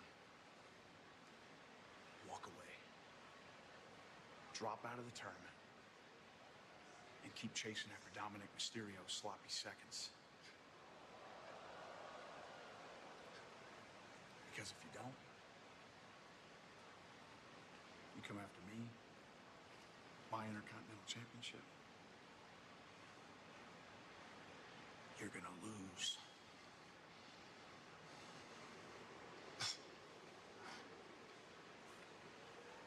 Thanks for the advice, rookie. Don't worry about mommy. I'm gonna get mine. But you have my attention now, Hoos. I'm gonna win this Intercontinental Tournament. I'm gonna win this Intercontinental Championship. And I'm gonna beat your ass while I do it. Yeet!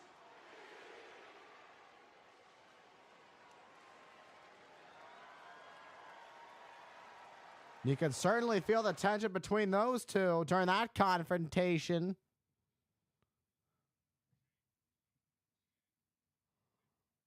Jey Uso will be in that fatal four-way to determine the #1 contender for the Intercontinental Championship next week. But now we turn our attention to a triple threat qualifying match. Big Bronson Reed unable to compete tonight. So Braun Strowman taking his place.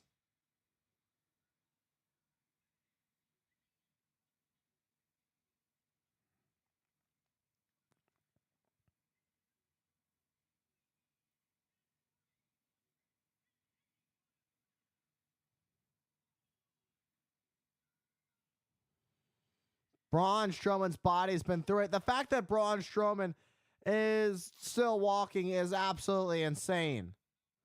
Somehow he is still here and still moving. I don't know how, but he is. And whatever condition he's in, he's here and he's got Sheamus and Ludwig Kaiser. When opportunity has that opportunity for gold's at stake, you're gonna take it.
Back here at the Ball Arena in Denver, Colorado. It is Monday Night Raw.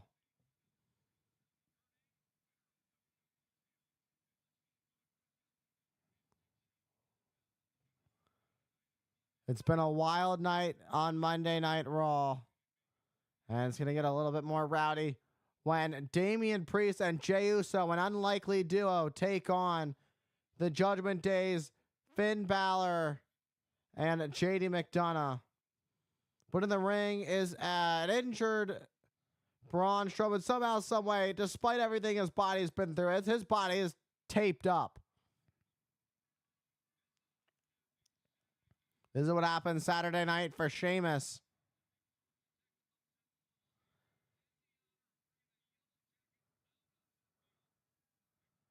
Sheamus predicted Georgia Tech would pick up the victory, and that's exactly what happened. Georgia Tech did just that with a big upset victory. And speaking of the Celtic Warrior Sheamus,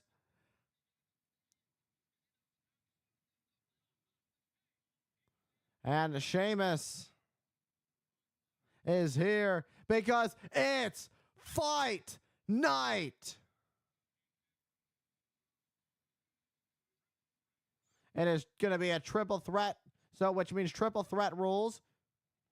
Sheamus has been in quite a few of these throughout his career. This is the one title Sheamus has never held, as the Intercontinental Championship. Sheamus on the chase for it time and time again. This time, looking for a successful chase with a pleasant ending. One thing missing from Sheamus's list of accolades is the Intercontinental Championship. But he's got to deal with Braun Strowman and this man who defines elegance, Ludwig Kaiser.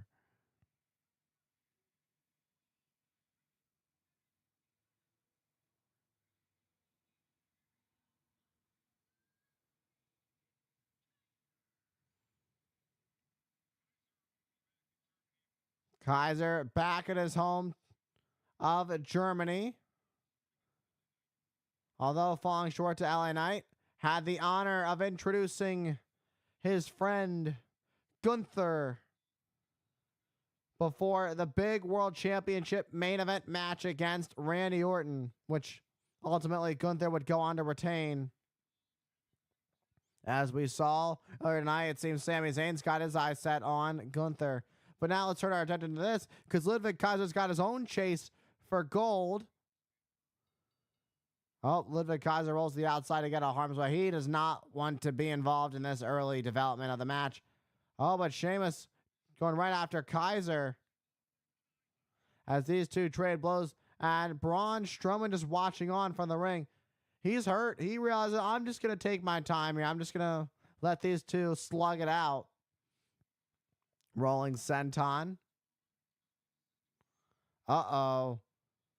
Boom! Like a train. The freight train coming through. Strowman taking out Sheamus and Kaiser. Sheamus sent into the ring post. But no matter what, the pain is there in Braun Strowman. Right through the barricade of the timekeepers there goes Braun Strowman. Who is going to advance into the Fatal 4-Way next week?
We are back live on Monday Night Raw. It is Sheamus, Ludwig Kaiser, and Braun Strowman. Triple threat to determine who will take the final spot in the Fatal 4-Way #1 Contenders match that will take place on the season premiere of Monday Night Raw next Monday.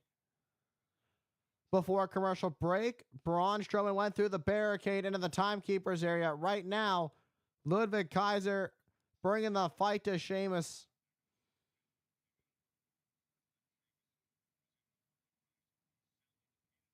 So last time we saw these two go one-on-one, Sheamus got the victory over Ludwig Kaiser back in Baltimore.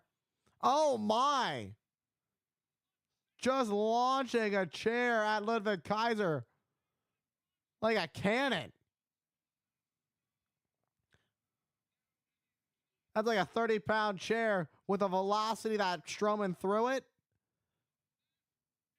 Absolute insanity. Strowman is back in this now. Despite all the pain Strowman is experiencing, he's pushing through it. And Strowman with a chokeslam about to advance into the... But Sheamus kicks out it too. Look at this. Bam! Just got a chair launched at him. And then Strowman tearing the shirt off, exposing the midsection. Oh, and a knee to the back. Right to that injured lower back. There was a lot of damage on this. Done to the back last Monday. And here comes the 10 beats of the bottom from Sheamus.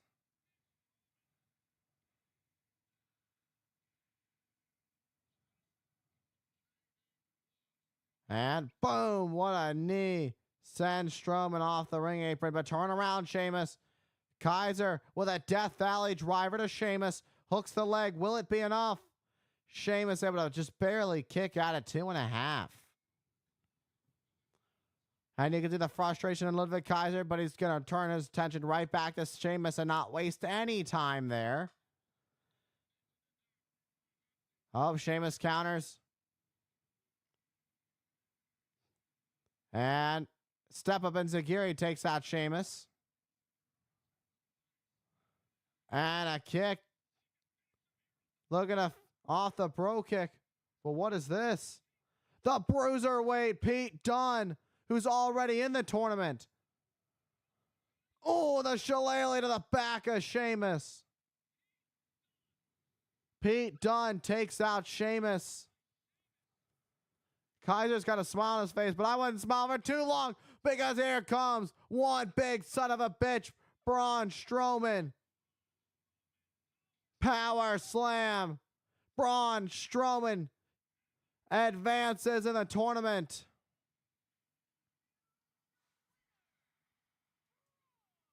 Braun Strowman advances. And Pete Dunne hovering over Sheamus. Meanwhile, we've got a fatal 4-way match next week that Pete Dunne's a part of, but Sheamus isn't.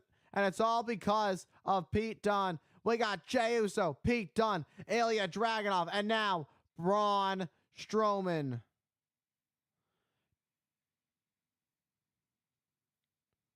And speaking of main event, Jey Uso, here he is. And the unlikely duo teaming up with Damian Priest.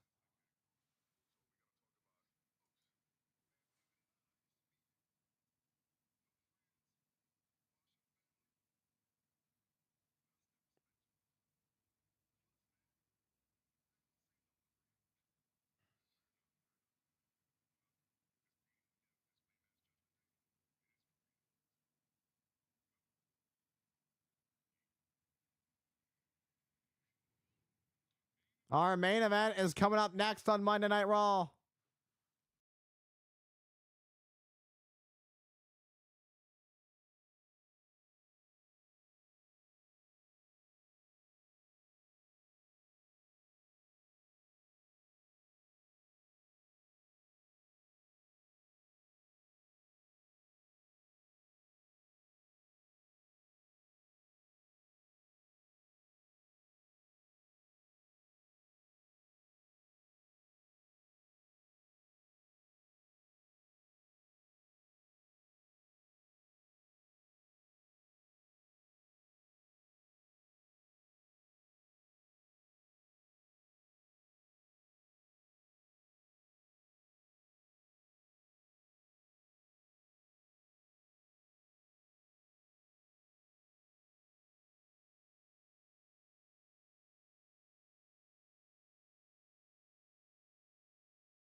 Oh my.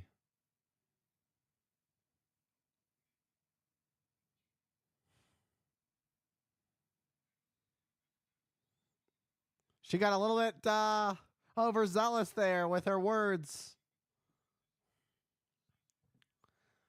Next Monday is the season premiere of Monday Night Raw. We will determine the number one contender for the IC title. Ilya Dragunov, Pete Dunne, Jey Uso, and the newest Braun Strowman being added after winning the triple threat match. Pete Dunne costing Sheamus the one title that has eluded Sheamus his entire career. And then also next Monday, the tag titles on the line. Alba Fire and Isla Dawn defeating Damage Control to become the number one contenders. So that match will happen next Monday against Bianca Belair and Jade Cargill.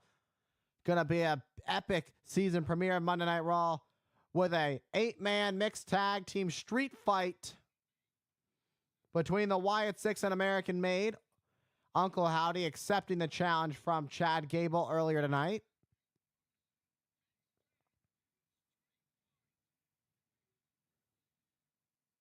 But it's main event time.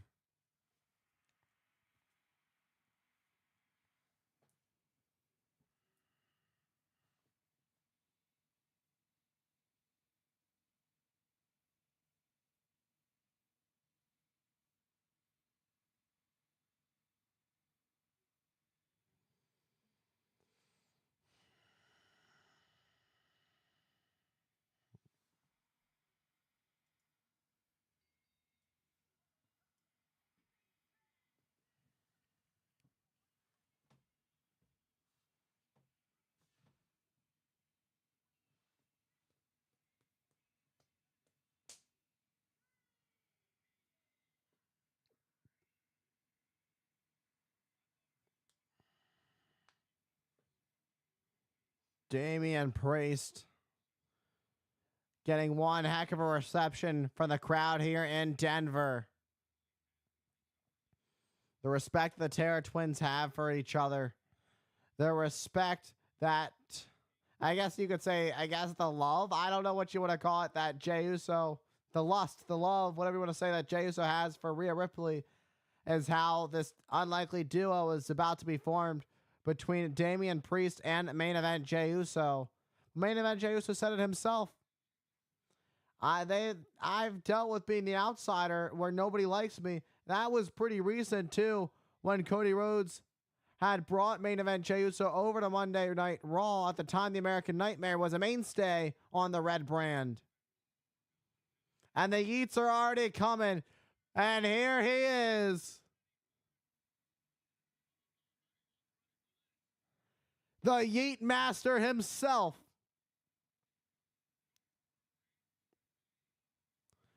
Yeet.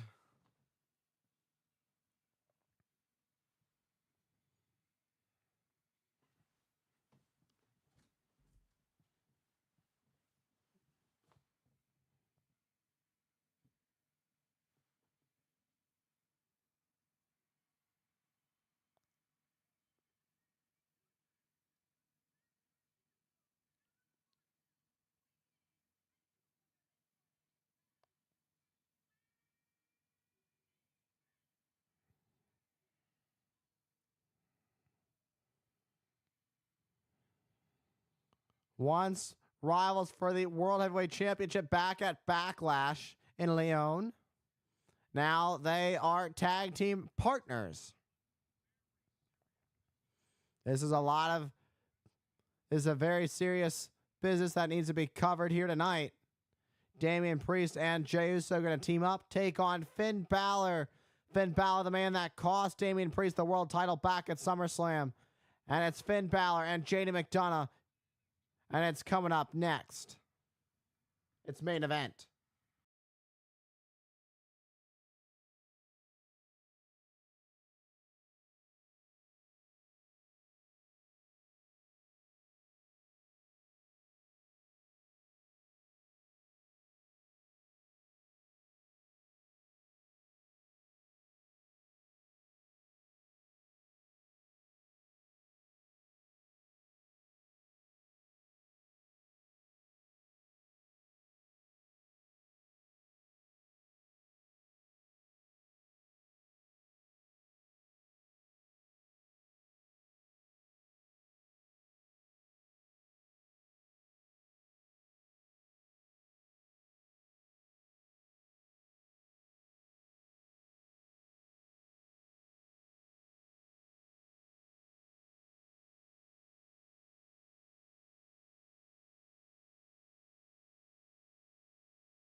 All right, we are back live on Monday Night Raw as we get set for our main event.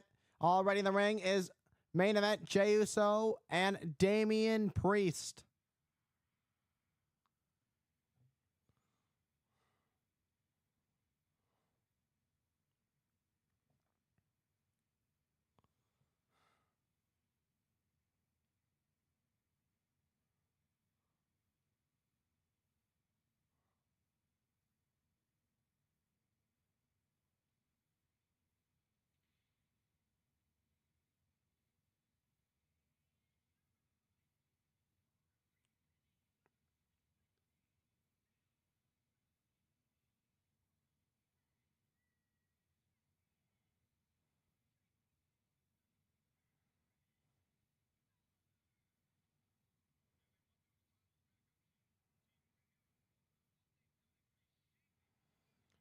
They won the titles back on June 14th.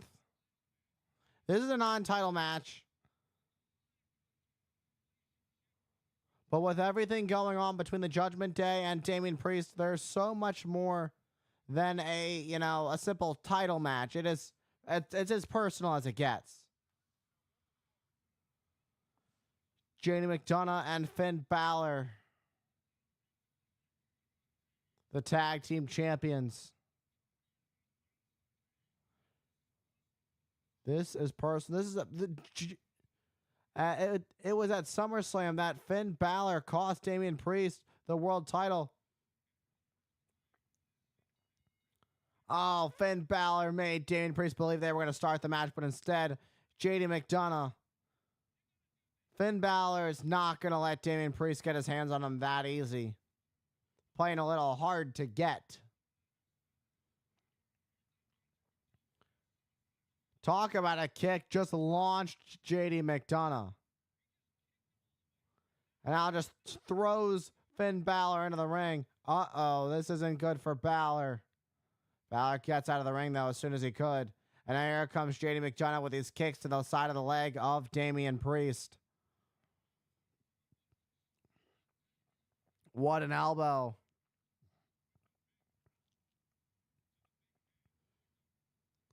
And just launching McDonough into the corner. And a huge shot. And now tagging in main event Jey Uso, the Yeet Master himself. Boom, and an enziguri nails JD McDonough on the jaw. And now hooks the leg. Will it be enough? McDonough kicks out at 2.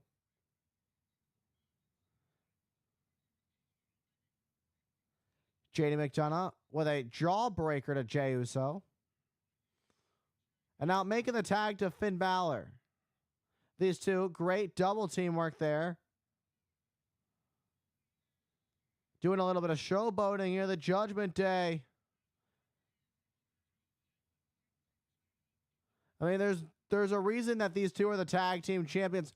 They have great chemistry. They've known each other for so long. Finn Balor's the one who had a big part in training JD McDonough and a lot of JD McDonough's biggest opportunities and getting to the WWE. Finn Balor, largely to, I guess for the rest of us, largely takes the blame for us having to see JD McFunko on Monday Night Raw.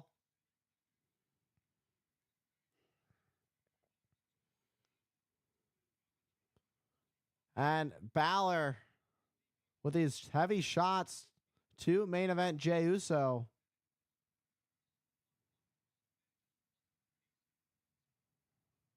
And Balor driving main event Jey Uso neck first into the middle rope. And while the ref is focused on Balor, a drop kick from McDonough. The official, Eddie Arango. Eddie Arango always finds a way to keep himself busy with some of the biggest matches. Jey Uso sends JD flying. And now it seems that Jey Uso's about to fly. Yeet! High cross body taken out. The Judgment Day. As main event Jey Uso and Damian Priest stand tall. Who will leave the victor?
It is our main event on Monday Night Raw. It is the tag team champions, Finn Balor and JD McDonough, taking on Damian Priest and main event Jey Uso. It is a non-title match right now. Judgment Day are in control.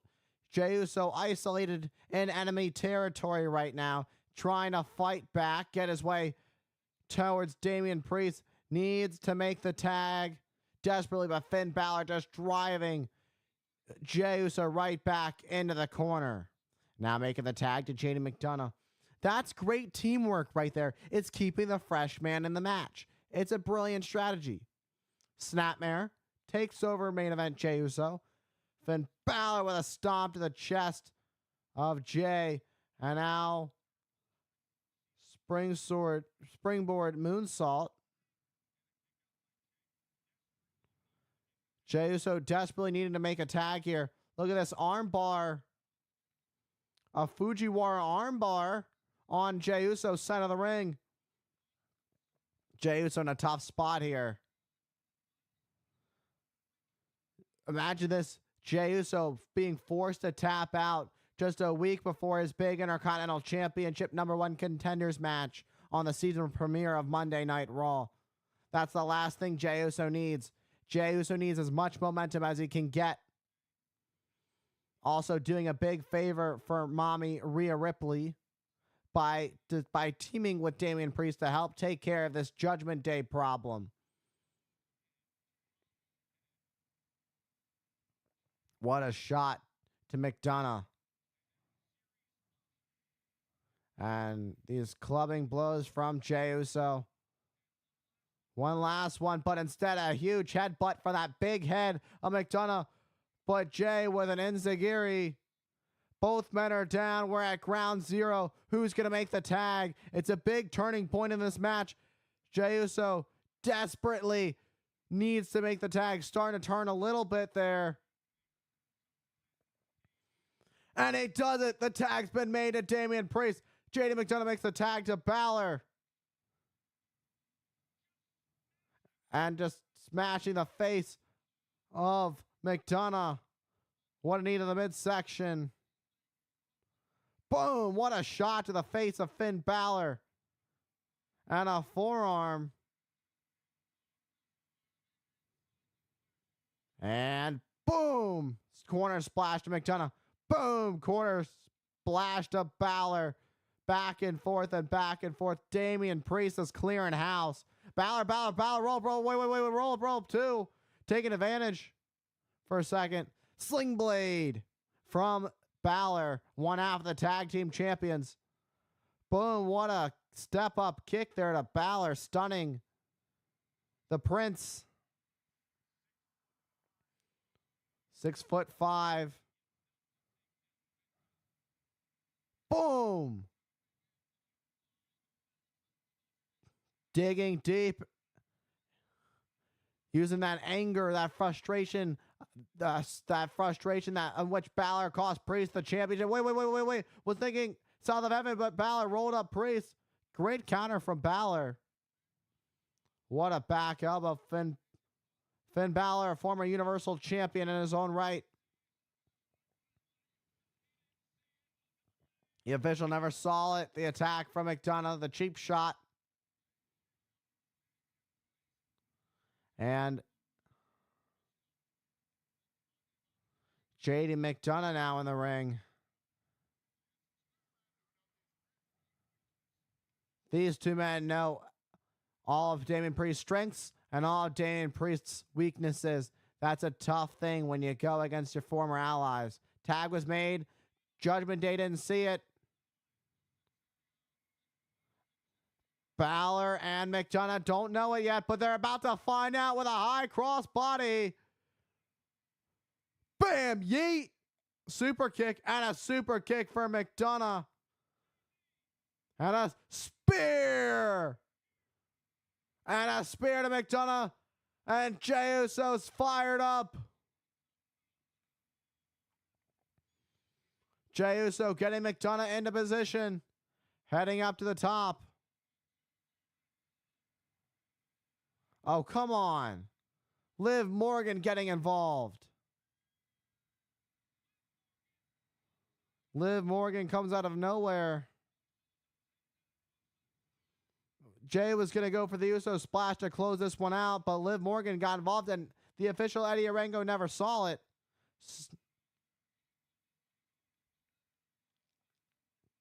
And now Finn Balor turns his attention to main event Jey Uso Sling Blade. A night of glory for the Judgment Day. Shotgun drop kick.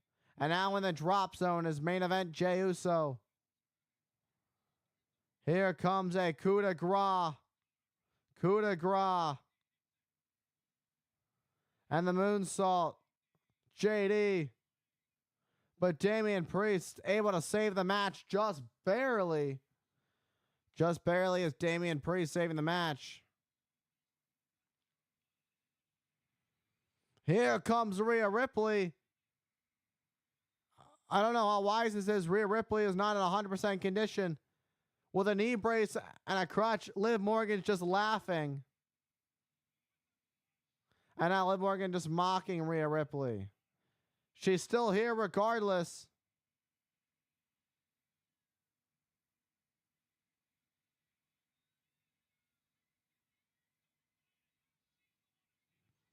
And Liv Morgan's the one that did this to Rhea Ripley earlier tonight.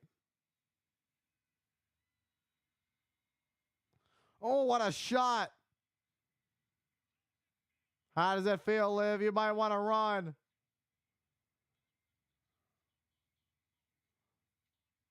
On one leg, she's still bringing the fight. And Ballon McDonough can't believe it. Talk about being as tough as they come.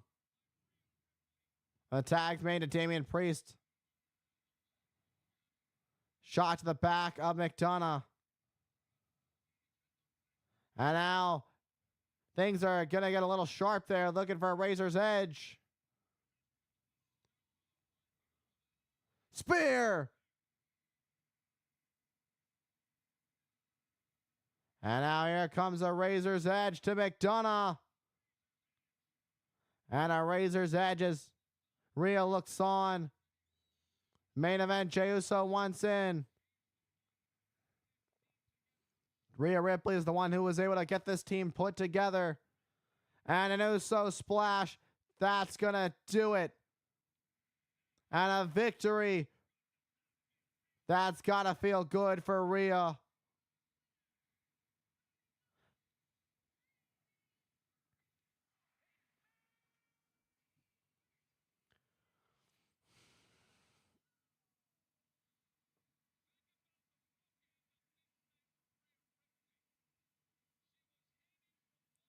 Rhea Ripley with one leg and all came out to help out Damian Priest and main event Jey Uso.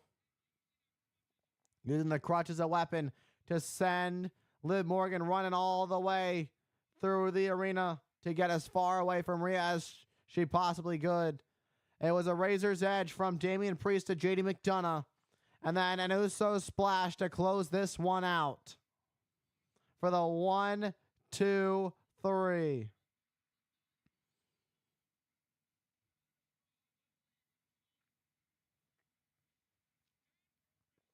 Denver's rocking as they yeet throughout the Ball Arena. Next week, it'll be our season premiere, and Jey Uso's got his hands full for the Intercontinental Championship #1 contenders Fatal 4-Way.